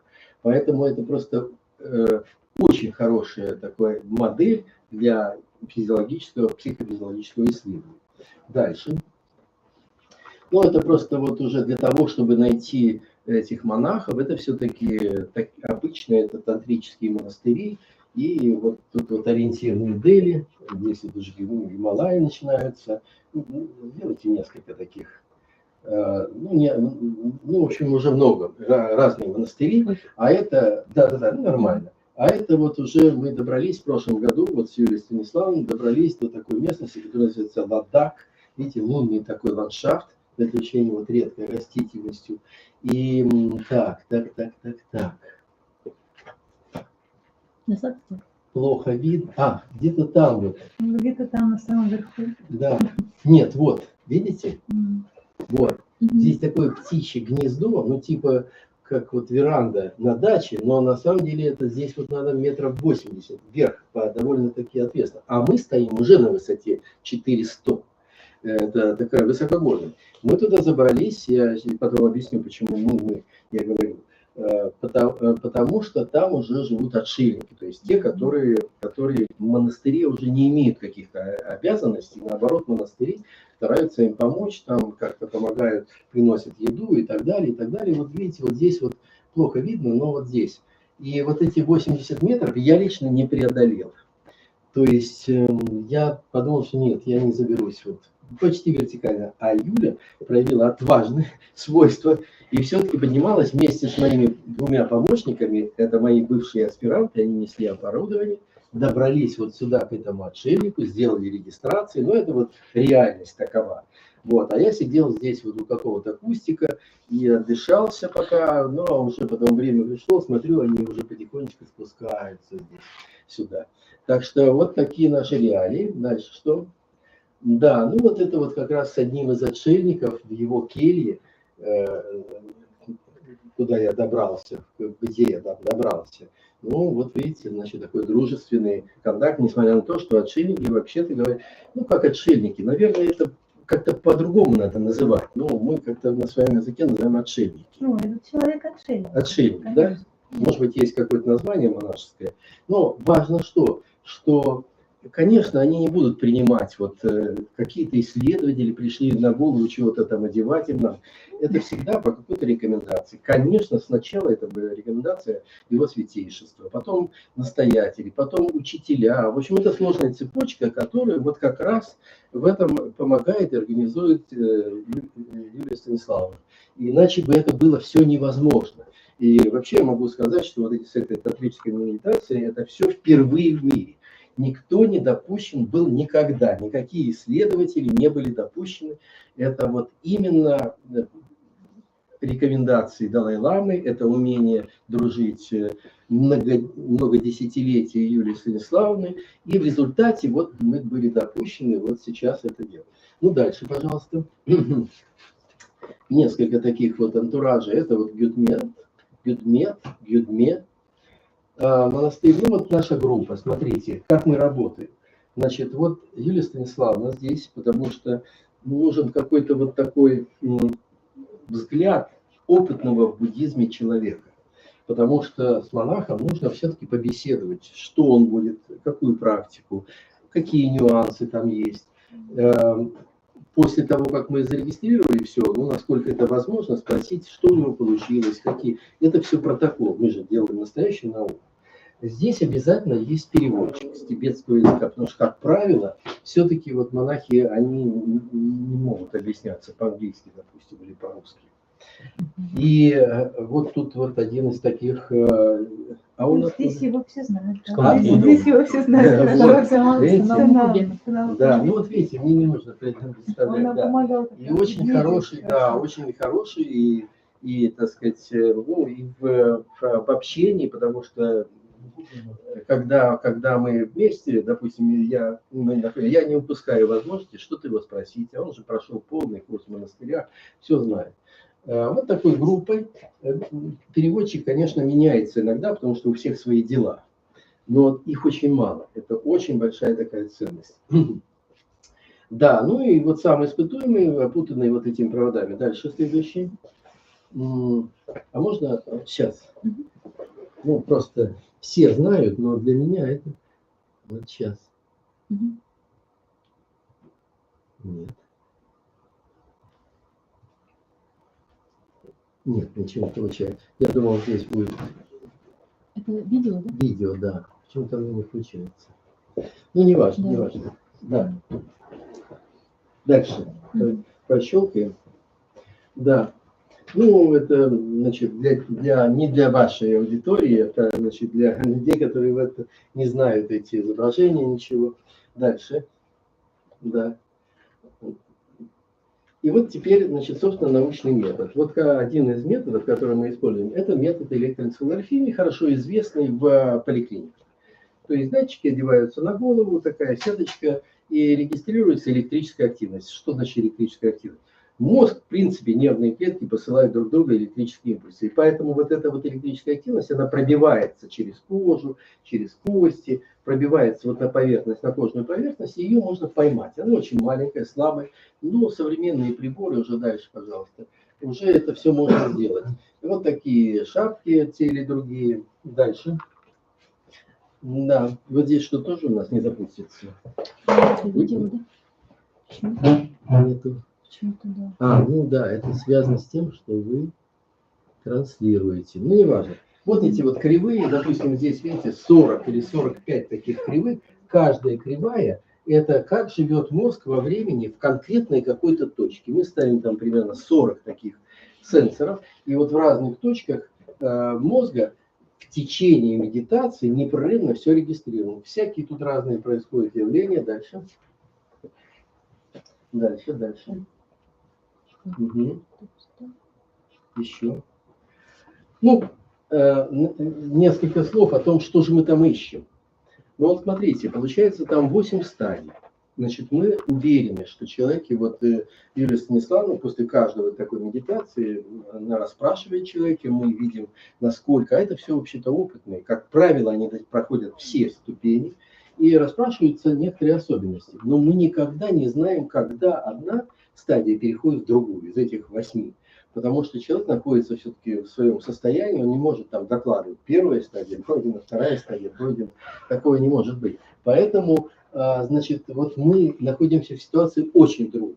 То есть мы должны найти вот в этом хаосе вот этих кривых какие-то участки более-менее постоянные. Постоянные, здесь вот какие-то параметры есть, какие-то волны, вот все эти параметры, вот они как-то более-менее устойчивы, потом вдруг они переходят в какой-то другой уровень. И вот тогда бы для нас это было бы свидетельством, что здесь мы видим, допустим, первую стадию, здесь вторую стадию, здесь третью, как бы должны поймать эти стадии прямо из самих кривых. Смотрите, вот вся эта медитация. Это один из способов обработки, тут ничего сложного нет, вот уже в окончательном виде.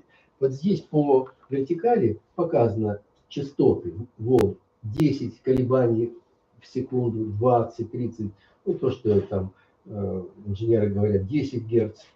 И вот цвет указывает, насколько выражены эти колебания. Красный цвет красный цвет, это значит очень сильно выражен. А черный или синий – это слабо выражен. И вот разные частоты. И вот началась медитация, вот она идет, и здесь она заканчивается. И вот начинается с того, что здесь зеленый все-таки, то есть вот эти частоты сильно выражены, а вот эти вот 20-30 Гц слабоваты. Вот здесь что-то еще выражено.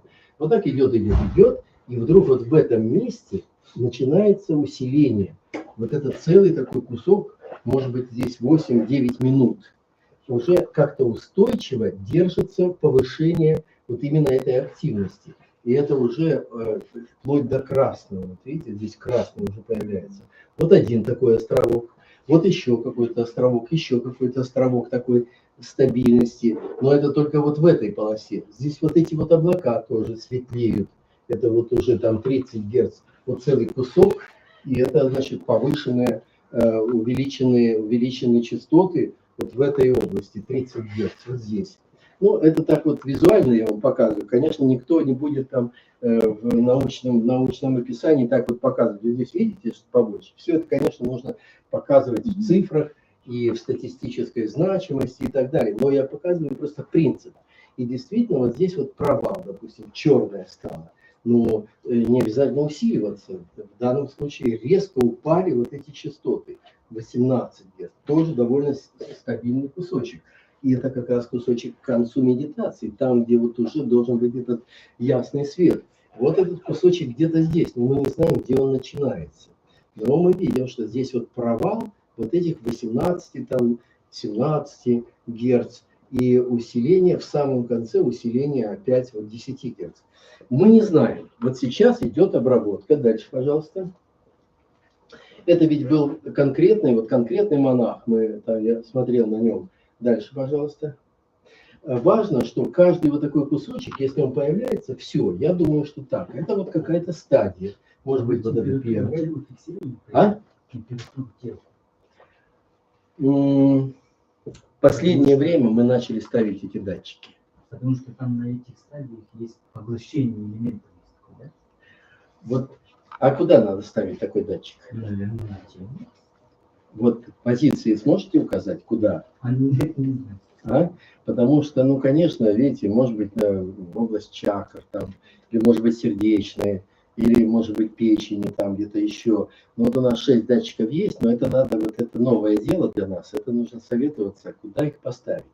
Основной параметр, конечно, у нас активность головы. Но мы обязательно регистрируем дыхание, обязательно сердце, обязательно движение. Там есть специальные такие датчики, акселерометры, которые регистрируют вот этот объем движения. И камера стоит напротив, крупного и так лицо само, и общего вида. Просто, чтобы когда уже полностью сводим весь анализ, чтобы можно было видеть, что если вот что же здесь, что же на этой минуте, может быть, мимика какая-то или еще что-то. Поэтому вы совершенно справедливо сказали, что температура, конечно, такой момент, но мы вот не знаем пока, куда бы эти ставить, эти датчики. Вот, но что это дает? Ну хорошо, выделили этот кусочек, и что дальше? Так в этом все дело. Как только выделяется такой стабильный кусочек, или вот здесь вот стабильный кусок, значит, я теперь смотрю, вот вы среди этих 40 кривых, как он выглядит, этот стабильный. Вот беру этот сегмент и смотрю, ага, значит, здесь вот в этих каналах какие-то вот появляются, какие-то вот такая активность, ну, я сейчас примерно говорю, в этих каналах другая активность, здесь вообще ничего не меняется, то есть они тут ни при чем. И таким образом, а что значит каналы? Это означает, это места, где установлены эти датчики. Значит, я начинаю теперь понимать, ага, в этом состоянии активны вот такие структуры.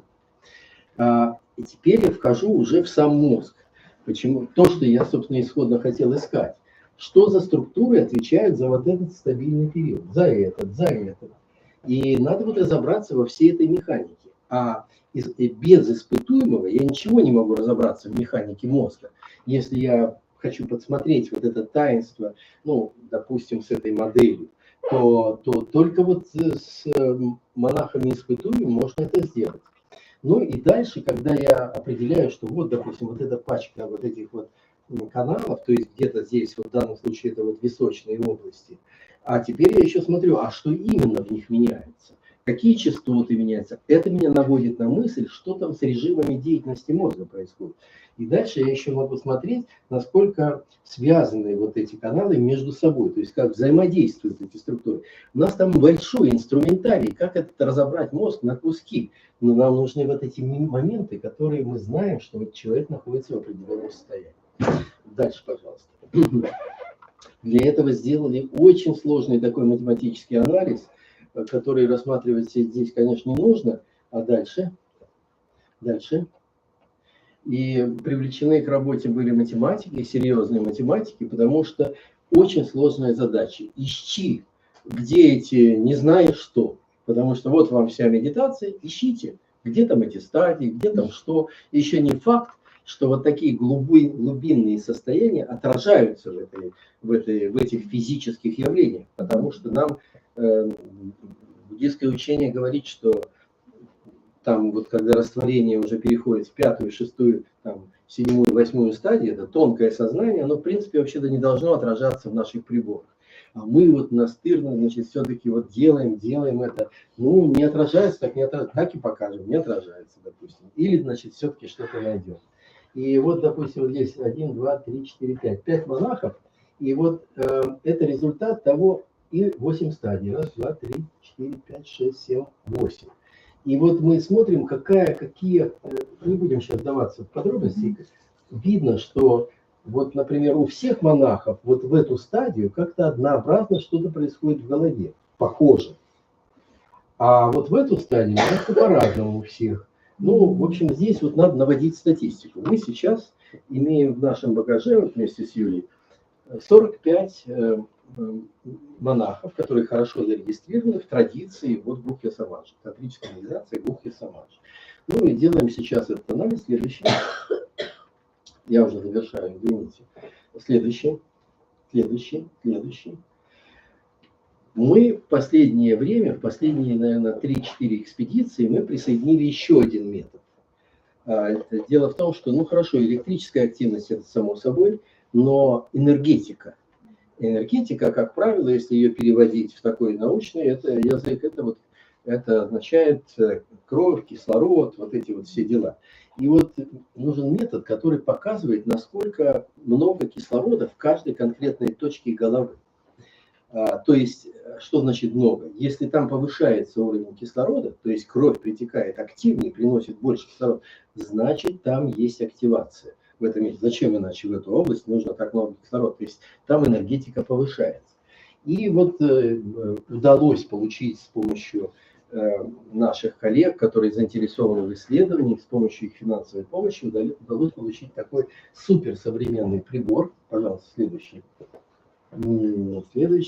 Да. Но вот принцип этой работы этого прибора такой. Лампочка светит прямо в голову. Но длина волны этого света такова, что она поглощается кровью, насыщенной кислородом. И если тут вот много крови, насыщенной кислородом, там, где проходит этот свет, то она весь этот луч поглотит, и ничего уже не отразится сюда. Здесь стоит сенсор, который чувствует отраженный свет. Значит, если много поглощено, значит, там много кислорода, и сюда уже ничего не отразится. Но если мало, тогда сюда много отразится. И вот можно тоже во время медитации смотреть за этим сигналом. То, значит, отражается много, значит, там мало в этом месте кислорода, то мало отражается, больше. И вот как это происходит в течение всей медитации. Дальше давайте посмотрим.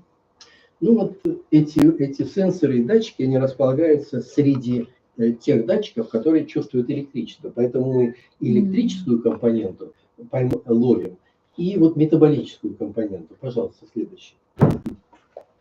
Вот так это все на голове выглядит. Дальше. Между прочим, таких приборов в Москве, ну сейчас уже их стало 3, может быть. Вот, но когда мы привезли этот прибор напрямую из Швейцарии, в общем, уже были тяжелые времена, но, значит, героическими усилиями привезли прямо в Индию. И здесь уже, значит, вот в данном случае, вот здесь очень знаменитый человек, я не знаю, прокомментируете? Ну, кто это, что, или это всем все ясно, здесь да? Тоже это всем да, известно. Вот. Видите, это очень такие серьезные люди и очень глубоко практикующие, но вот в результате общения позволяют тоже проводить такие регистрации. У нас есть его регистрация, а это очень ценно, потому что это люди, достигшие очень высокой уровня практики. Дальше, следующий. Еще. Ну, это вот все эти антуражи. Я вам сказал, что таких у нас уже 45 записей, чистых уже. Дальше. Еще. Ну да, это мы уже смотрели. Здесь вот как раз электрические сигналы идут, а здесь идут метаболические сигналы. Электрических сигналов у нас 40 таких или 45 локаций, а вот метаболизм или кровоток мы смотрим в 54 локациях. И все одновременно. Дальше. Вот, кстати говоря, просто видно вот эти кривые энергетики. Видно, что это кривые неспокойные в течение медитации. И все время идут какие-то движения. Где-то, вот, допустим, вот это идет вниз в этой локации, где-то идет вверх, вот здесь где-то ритмически туда-сюда ходит кривая. В общем, с этим надо разбираться. Ну, мы с этим, собственно, и разбираемся сейчас. Дальше. Главное, что есть у нас физические приборы, которые ловят физические сигналы мозга. Покажет ли это что-то или нет? Мы вот сейчас на этой стадии. Дальше, пожалуйста. Дальше. Может, вы нам про стадии чуть-чуть расскажете? Про стадии, что получается в разных стадиях? Ну да, первая, вторая, третья, четвертая. Вы имеете в виду, что это за сами стадии Да. в буддийском учении? Ну, хотя бы то, как вам... Это Юля только может рассказать. Ну, я, конечно, выучил что-то наслышно, я там имею свои предпочтения в этих стадиях, но я боюсь здесь рассказывать. Это Юля, вот сейчас, вот, может быть, Юля тогда скажет. Нет необходимости. Да, Они что почитаем. Я чуть буквально 2 слова скажу. Когда мы обратились к его святейшеству с просьбой порекомендовать те или иные медитации, да, то это было так или иначе связано с интересом к его святейшеству к Тукдаму. Да? И вопрос стоял, какие медитации приводят к Тукдаму, как считает его святейшество, что следовало бы изучить, если мы хотим подобраться к разгадке феномена Тукдама. Да? И его святейшество предложил сразу два варианта. Чтобы людям понятно было, примерно процессы объяснить хорошо. Да, конечно, давайте завершу просто это предложение, и вы расскажете. И его святейшество сказал, что желательно изучить принесение смерти на путь Дхармакая, это первое, да, и второе, медитации, связанные с природой ума. То есть это Такчен Махамудра. Вот он предложил 2 этих направления, мы с Олеговичем сейчас 45 собрали уже записей, которые связаны с принесением смерти на путь Дхармакая. Вы сейчас поподробнее расскажете, чтобы всем было понятно, да? И какое-то количество, у нас, по-моему, 25 есть записи природы ума, и мы предполагаем закончить это тоже, довести до 40-45. Если можете, пожалуйста. Я так могу в общих чертах объяснить, чтобы людям было понятно, о каких 8 стадиях идет. Да? Это вообще есть процесс, который сейчас ученые изучают, это процесс смерти, есть такое понятие. Да? То есть считается, что наше тело состоит из 5 элементов. Это земля, вода, огонь, ветер. И некоторые говорят, это сознание, некоторые трактуют это как пространство. И во время смерти, когда человек начинает умирать, говорят, поэтапно идет пожирание вышестоящего элемента предыдущего элемента. Например, элемент земля поглощается элементом земли. Элемент земля поглощается элементом тепла. Элемент тепла поглощается элементом ветра, а ветер, в свою очередь, растворяется либо в пространстве, либо в сознании. Это первые 5 путей процесса умирания человека. Да? Потом идет у нас навакарманба. Это такое состояние ума, когда человек, окружающий его пространство или как внешнюю вселенную, через белый свет воспринимает. Второе – это навамананда, через красный свет. Третье – это будет у нас черный поток. И потом наступает вот то, что вы сейчас говорили, это ясного света. Есть такое понятие чива усыр, есть такая штука на тибетском. Вот это 8-я, последняя стадия. И вот то, что сейчас монахи проходят медитацию, они готовятся к тому, чтобы... Есть такое... Слышали вы Тукдам, нечленное тело человека? Да, вот как и такие вы так далее. Говорят, что многие практики могут, не умирая, находиться на вот этой 8-й сфере, Долго-долго. Говорят, его тело практически неотличимо от смерти. То есть все его внутренние элементы поглощены, и он находится на вот этой 8-й стадии, она называется чиваусер. И он много-много там долго времени. Это и есть, называется, тукдам, то, что мы говорим, ловит свое сознание. Он ловит его именно на вот этой 8-й стадии. И вот сейчас то, что практики у Святейшего Даллама рекомендовал, это именно поэтапно. Вообще говорят, во время смерти все эти люди процессы могут проходить, но сейчас вот то, что здесь говорится, это осознанный уход. Хорошо, чтобы, а то, может быть, если эти стадии непонятны, чтобы как понятно было.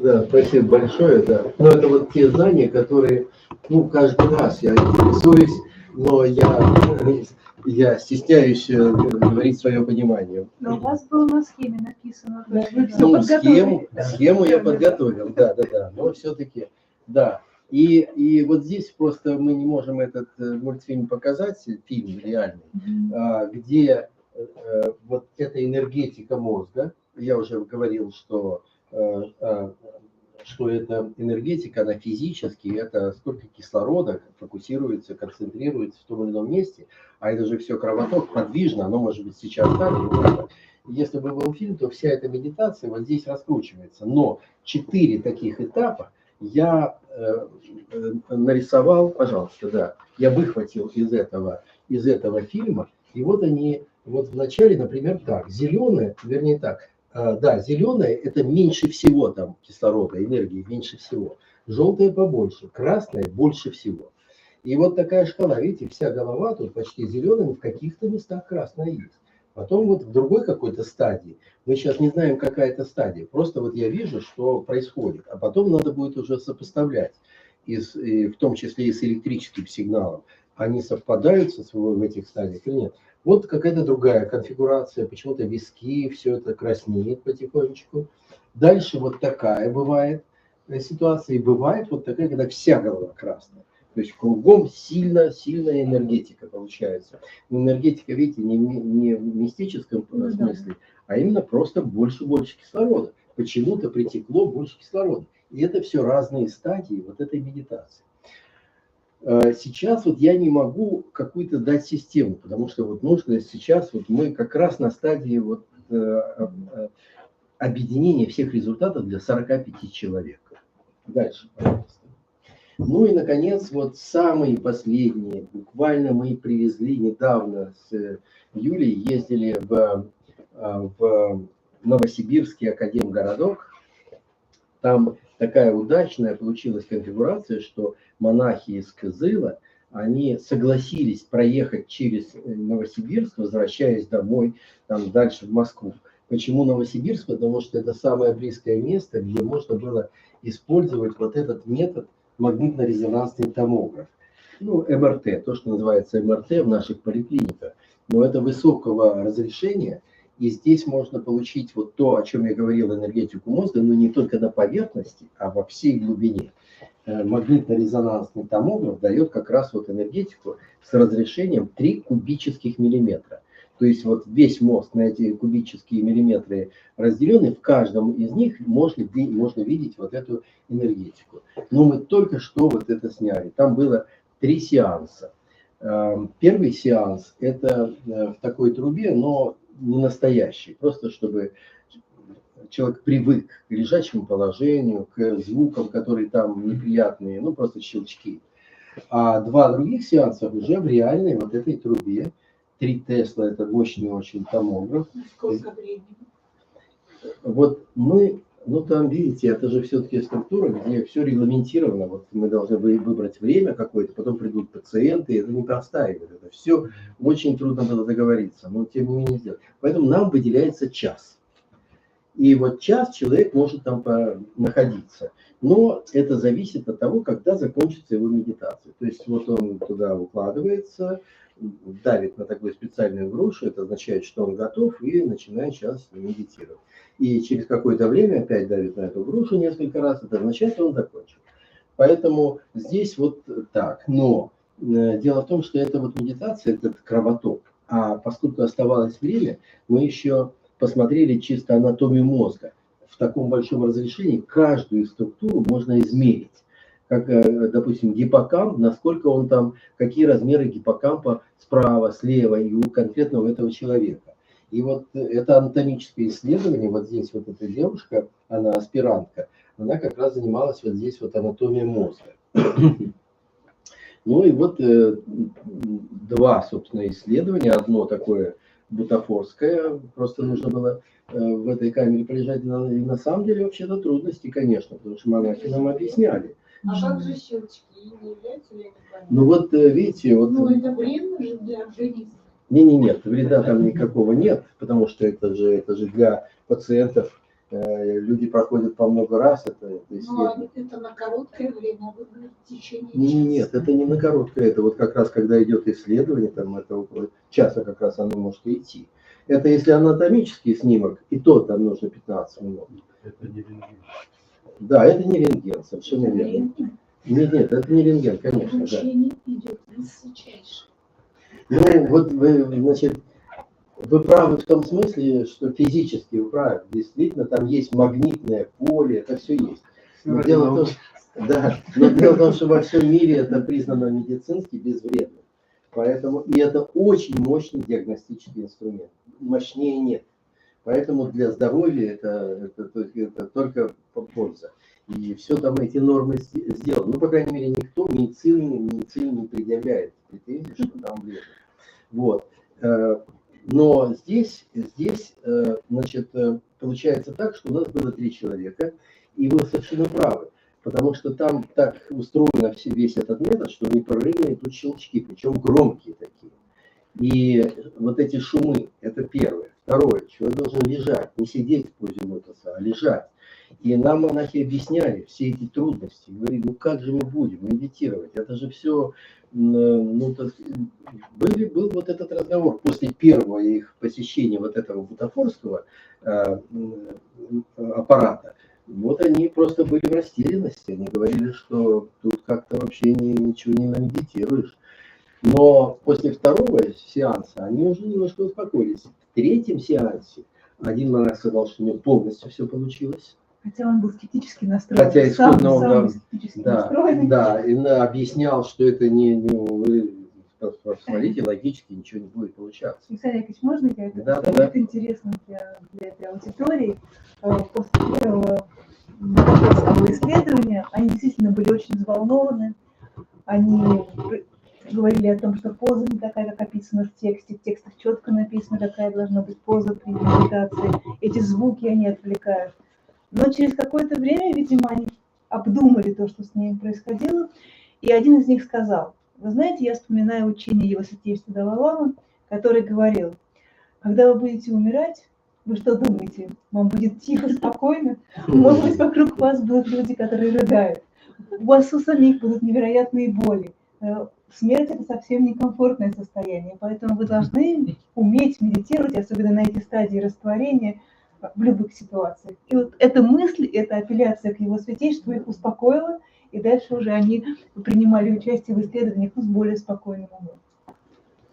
Да, и вот мы все-таки, у нас большие планы с Юлией Станиславовной по поводу этого метода, потому что он дает новые данные по энергетике мозга. И вот это первое исследование, которое вот было стартовым таким, надо было понять, вообще-то можно дальше работать в этой парадигме или нельзя, потому что, любой из нас, вот, любой, кто там будет находиться в этом томографе, будет, в общем-то, оглушен этими звуками. Конечно, беруши, специальные наушники, все это дело. Но видите, насколько пластичен мозг, и особенно мозг монаха. Все, значит, они быстро довольно-таки адаптируются к этому делу. И если вот в следующий раз мы планируем, чтобы это было 3 исследования в реальной труде, потому что если на втором исследовании большая часть из них адаптировалась, а один очень хорошо адаптировался, то в третьем исследовании, то, значит, это уже будет максимальная адаптация. Мы здесь вот договорились с Новосибирским центром, там все приспособлено, там есть специалисты, с которыми нужно было просто все это договориться. Есть заинтересованные научные сотрудники, не то что сотрудники, но даже один из них это академик Марк Борисович Штак, который мы решили, что вот он будет с той стороны руководителем этой работы для вот этого метода. Но сейчас ждем результаты, где-то через месяц-полтора будут результаты этого исследования, мы окончательно сформируем план для того, чтобы как-то вот использовать это место, это редкое место, где есть вот такие машины, и чтобы там сделать более-менее систематическое исследование, потому что 3 человека это маловато. Хотя вот, например, профессор, женщина, которая там исследовала, например, анатомическую часть, она говорит, как-то странно, у всех монахов левая затылочная доля усилена. Ну, так бывает. Но просто чтобы у всех было одинаково, это уже реже. Но для того, чтобы это доказать, нужно не 3, а, допустим, 10 или 9. И, допустим, у всех, если будет, значит, это вот уже эффект медитации. Есть такая анатомическая часть, а это вполне возможно, потому что мы с самого начала говорили, что, конечно, вот такая вот медитативные практики, конечно, не влияют на мозг. Но это опять же не мистика, и не только медитация влияет на мозг. Например, было исследование, их таких много исследований, но просто такое, чтобы вам запомнилось, лондонские таксисты. Это такие таксисты, которые получают лицензию через 5 лет очень хорошего вождения. Каждый год они сдают экзамен, и через 5 лет они получают, наконец, свою лицензию. И вот у них сделали вот такой вот анализ, именно такой анатомический анализ, и обнаружили, что у них у всех немножко увеличен гиппокамп. А гиппокамп отвечает за пространственную память. И как-то все совпало, но действительно таксисты, но это были те таксисты, которые не по навигатору еще ездили. Это исследование 15-летней давности, 20-летней даже давности. Та девушка, которая сделала, она была аспирантка, которая сделала это исследование, показала вот лондонских таксистов больше гиппокамп. Ну, над ней насмехались, потому что, ну и что там, таксистов больше гиппокамп. Но она все-таки посчитали, что, видимо, они родились с таким гиппокампом, и просто, значит, им легче работать таксисты. Они так вот в основном и оставались с большим гиппокампом. А те, у которых не такой большой гиппокамп, они в других местах оседали. Но она была настырная, она сделала вот это исследование на каждый год последовательного повышения специализации этих таксистов. И это видно было, что они приходят с нормальным гиппокампом, и потихонечку гиппокамп вырастает. Сейчас она, ее фамилия Магуайр, она сейчас крупный профессор, все возглавляет большой институт и так далее, а тогда ей дали Нобелевскую премию, такую юмористическую Нобелевскую премию. Но она приехала ее получать в Сан-Франциско, американская премия. Вот, чтобы показать, что она права. Вот видите, все. Это я сейчас говорю к тому, что род деятельности влияет на мозг, буквально лепит мозг. И не только род деятельности, но само воображение тоже может менять свой мозг. И поэтому медитации такие сильные практики, что, конечно, не меняют мозг. Но вот как меняют? Нужны вот такие исследования. Поэтому сейчас вот это, пожалуйста, следующее. Мне кажется, мы уже завершаем. Дальше. Еще одна технология, которую мы сейчас хотим применить, пожалуйста, да. Это регистрация 2 одновременно монахов. Это уже на грани научной такой экспертизы. Могут уже мне сказать, что мне поставят черную метку, если это буду так применять. Но идея такова. Вот 2 монаха, они независимо медитируют и одновременно регистрируем электроэнцефалограмму. Для этого был разработан специальные вот эти машины. Тоже нам помогли финансово для этого те люди, которые заинтересованы в такого рода исследователях. И вот если одновременно делать, очень строго одновременно, это не просто разные энцефалографы, они синхронизованы астрономически просто, точно очень. И тогда можно посмотреть, нет ли тут синхронности между мозгами 2 разных монахов. Там есть основания в буддийском учении, есть основания говорить, что может быть и есть синхронизация. Мы посмотрим, вот это проверим. Вдруг действительно есть синхронизация. Люди сидят, могут быть даже в 2 разных комнатах, а у них взаимодействует мозг, но это было бы колоссальное открытие.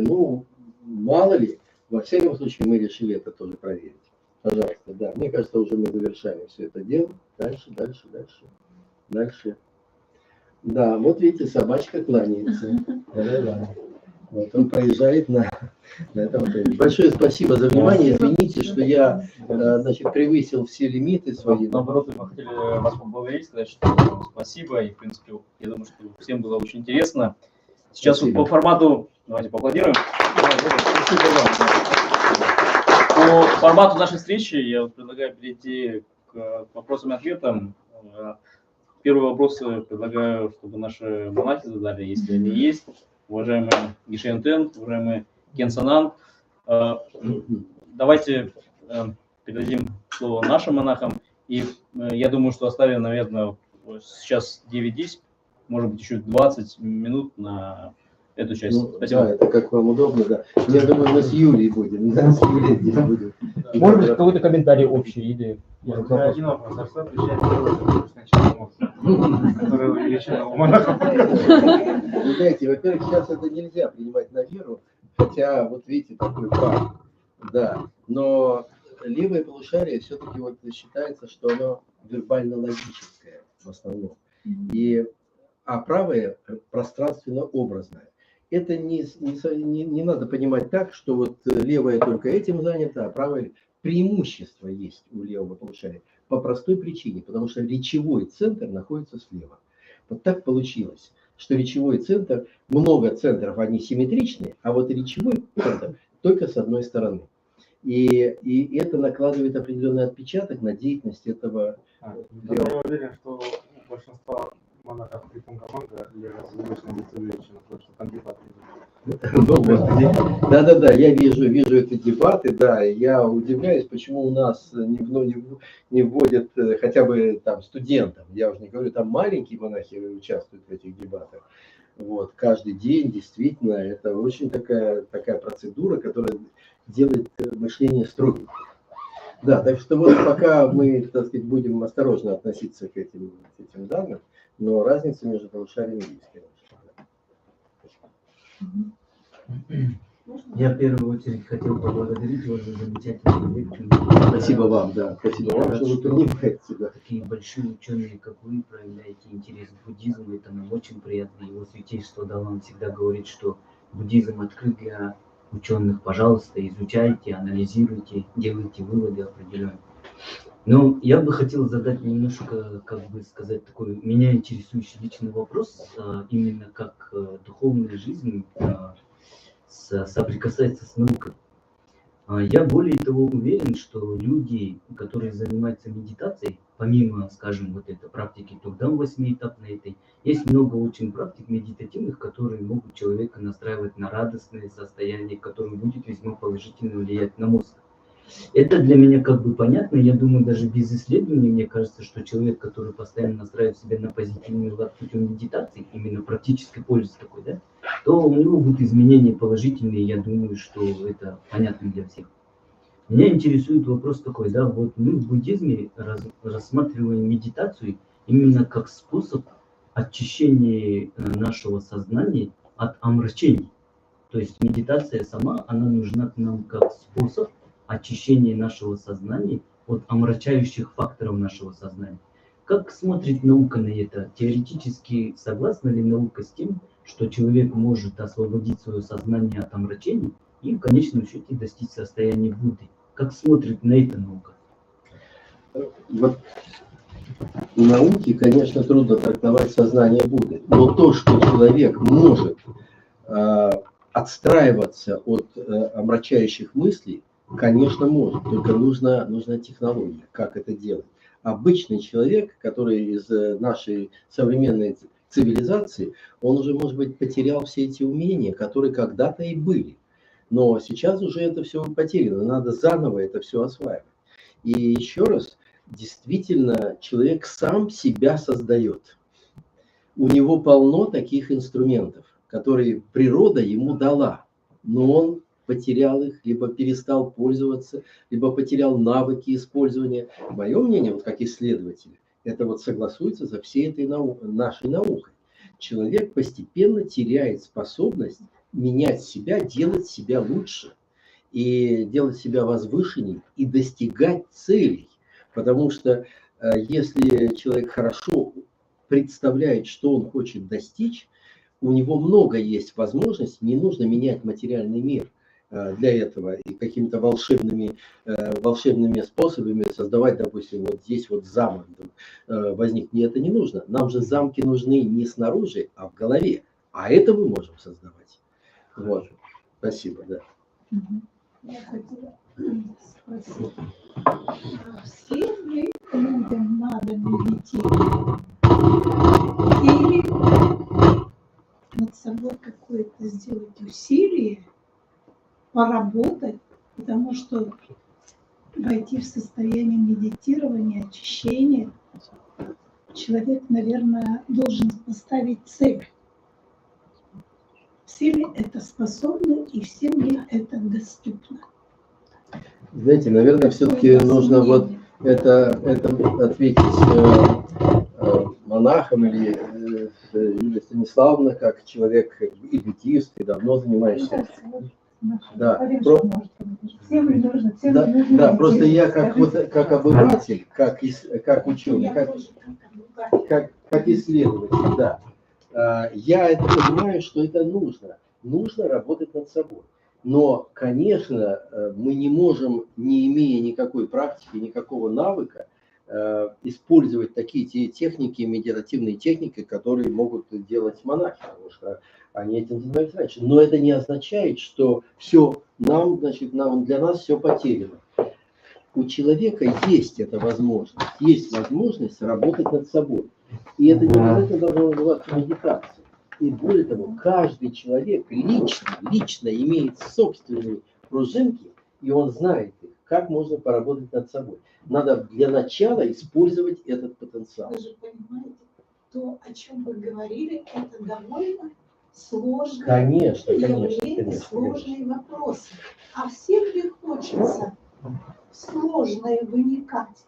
Простой душе это совершенно не подходит. Верно. Ну просто они как горох отстают. Смотря что человек хочет. Если он хочет меняться, то надо с малого начинать. Не нужны не эти тяжелые медитации, которые действительно должен профессионал понимать.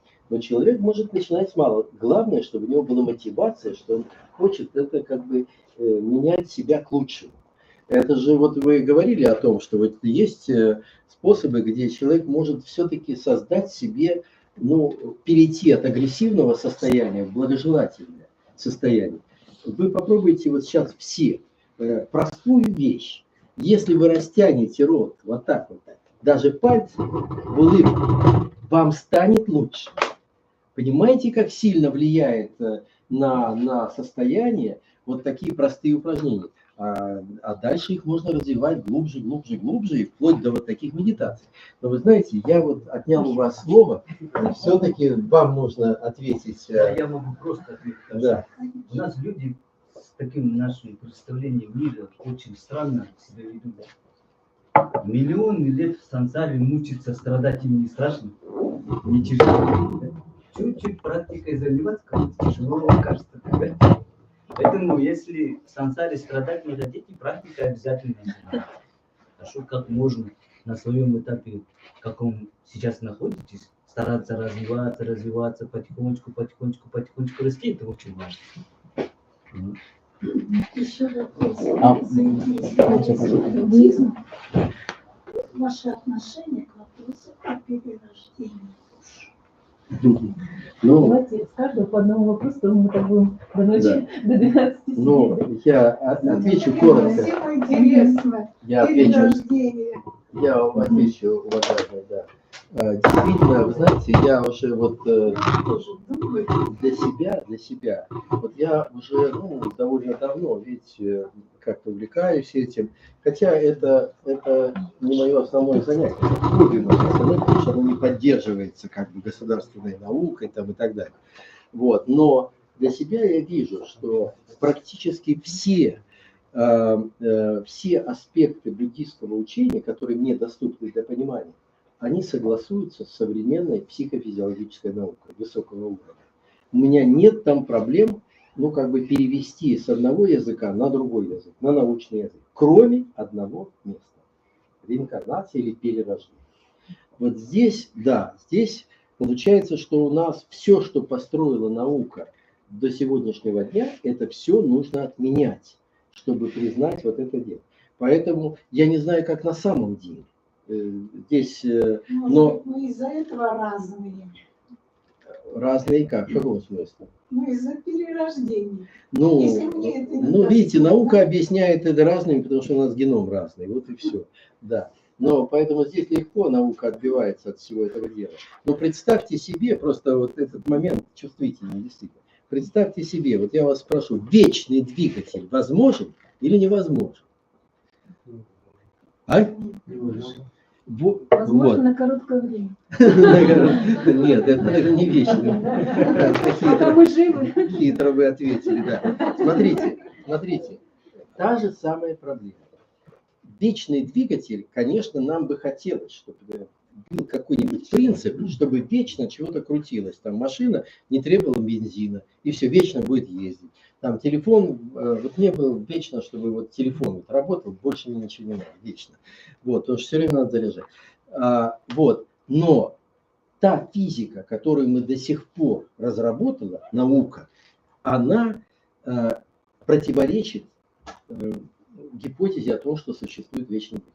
Значит, получается так. Вот здесь вот вся наука этого телефона, она была сделана в предположении, что вечного двигателя нет. Потому что иначе эти законы не будут работать.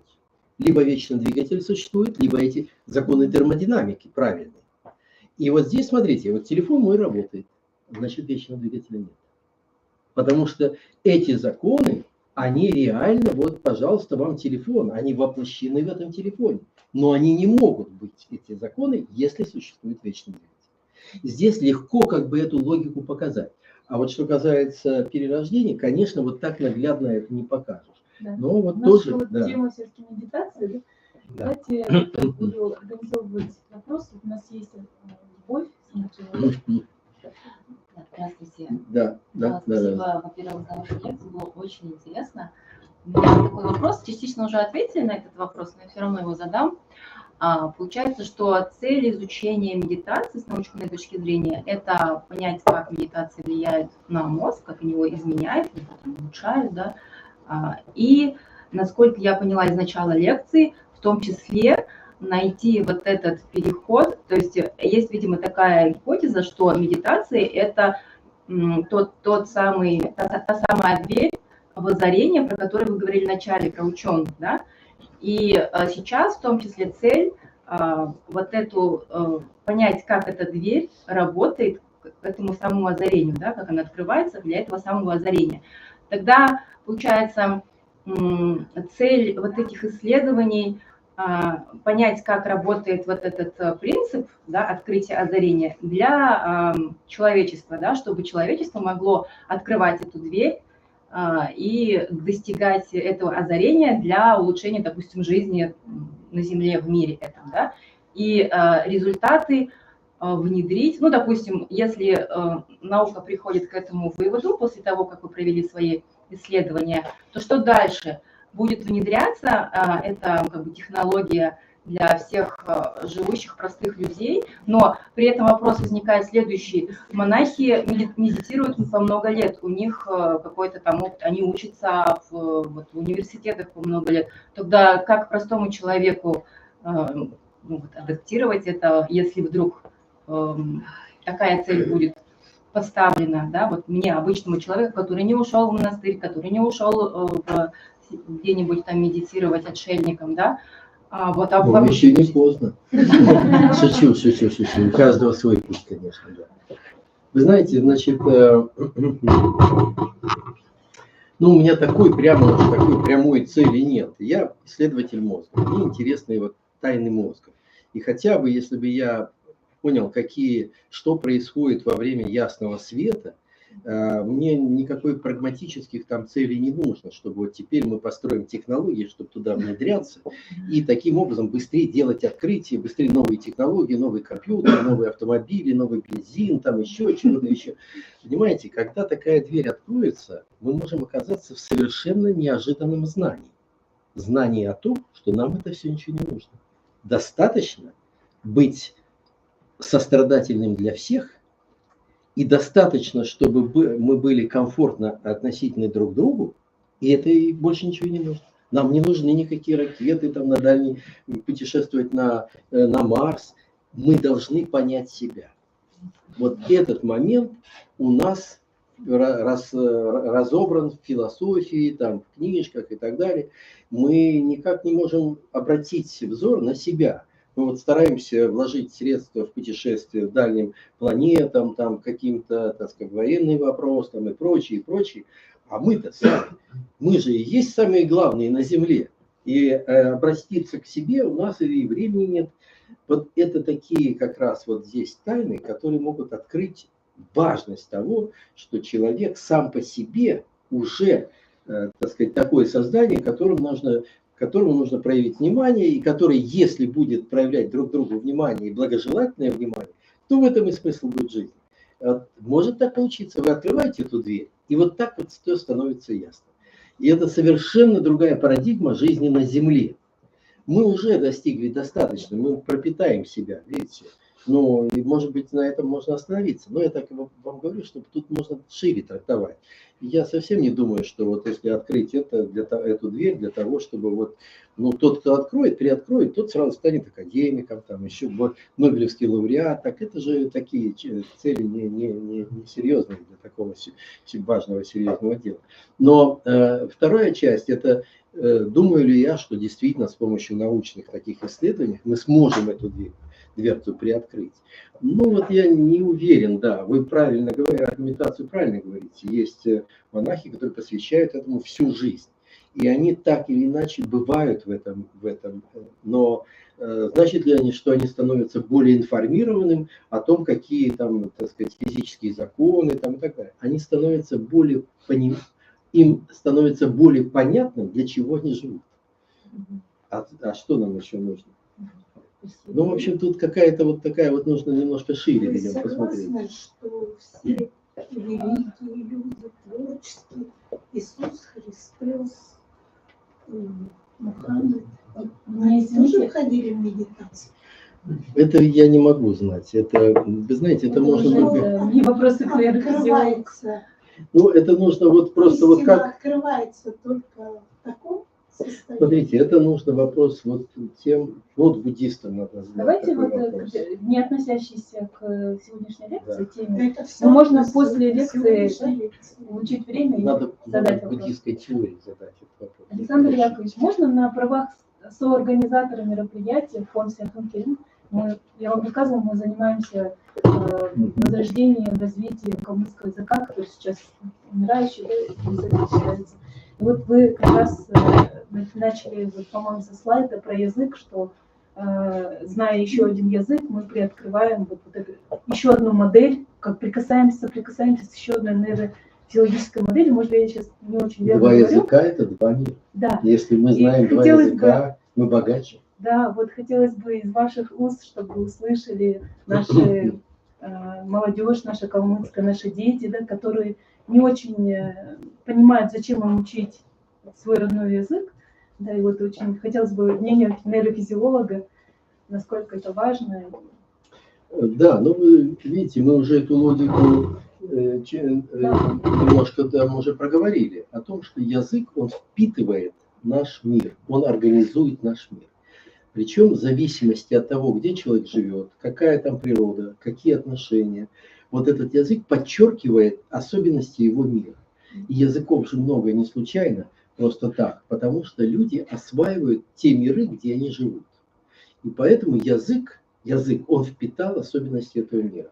Потерять язык, значит, потерять вот это колоссальное приобретение человека о мире, в котором он живет. Все, это если потерян язык, уже никогда новый язык уже не восстановится, уже не те времена. Прошли времена формирования языков. Поэтому, конечно, нужно беречь всеми возможными способами восстанавливать язык, пока есть люди, которые могут его трактовать. Но это, кстати говоря, касается тибетских текстов. Если уйдут учителя, которые трактуют эти тексты, то эти книжки станут мертвым грузом, несмотря на то, что они знают тибетский язык. Я не знаю, согласитесь ли вы с этим, но но книги написаны 600, там, 800 лет назад, там же совсем другая была мифология, метафоры все другие.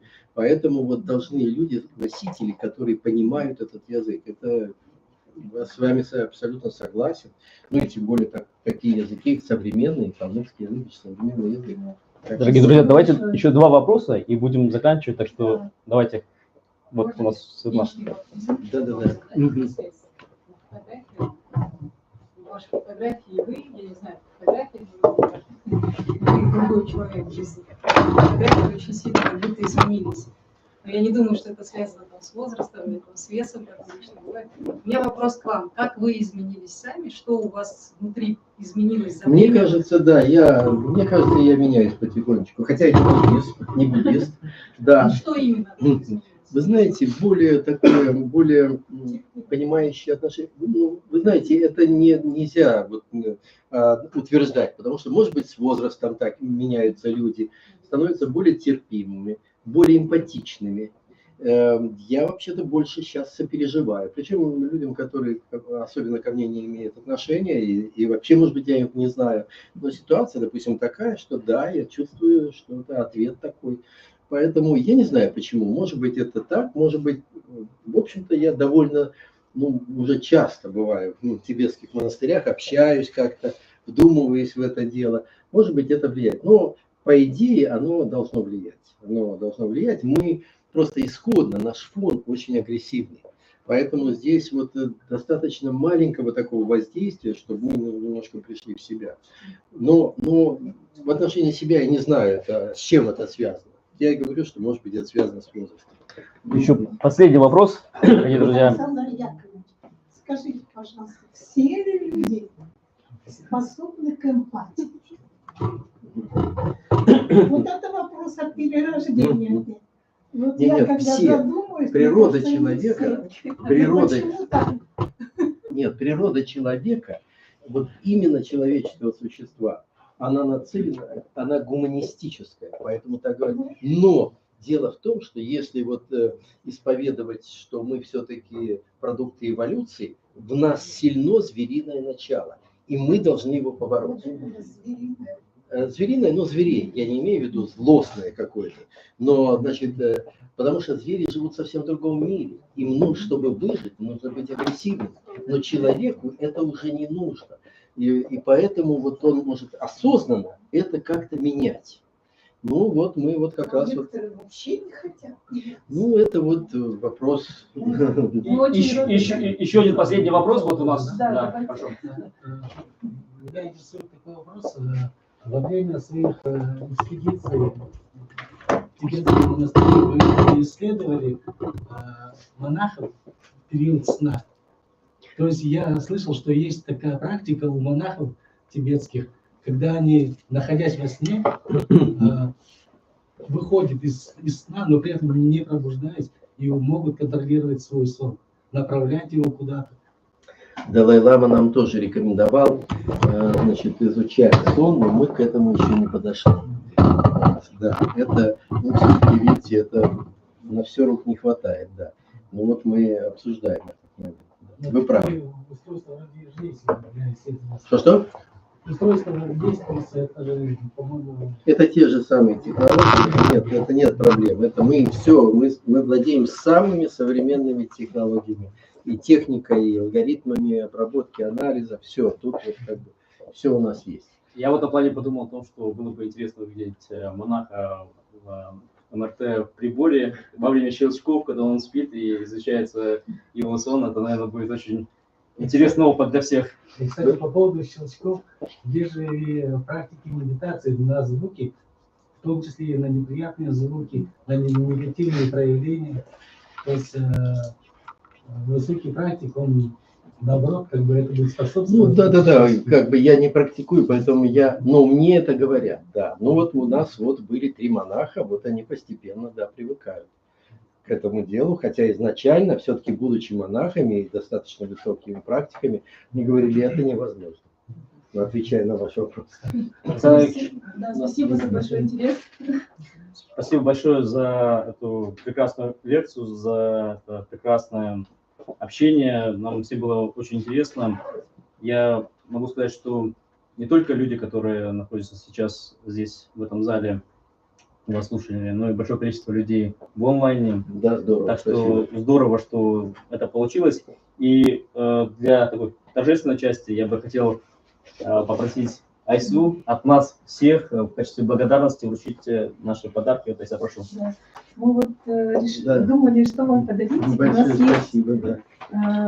калководская головоломка. Называется О, «На здорово, речи это я где». люблю, да. И к ней инструкция, если вдруг... Ну, я думаю, Если что вы вы догадались. Если что, есть инструкция. Да, здорово, да. Большое спасибо. Еще раз благодарю. Спасибо большое. И также вот наш эпос, он А на каком языке? на русском. На русском. С иллюстрацией на полоском. Да, Да, классическое хорошо. издание. Спасибо большое, да. Ну, я должен сказать вам большое спасибо за приглашение, потому что, конечно, всегда, да, всегда приятно ну, как-то пообщаться и подискутировать в среде, которой понятно то, о чем тема, о которой мы говорим.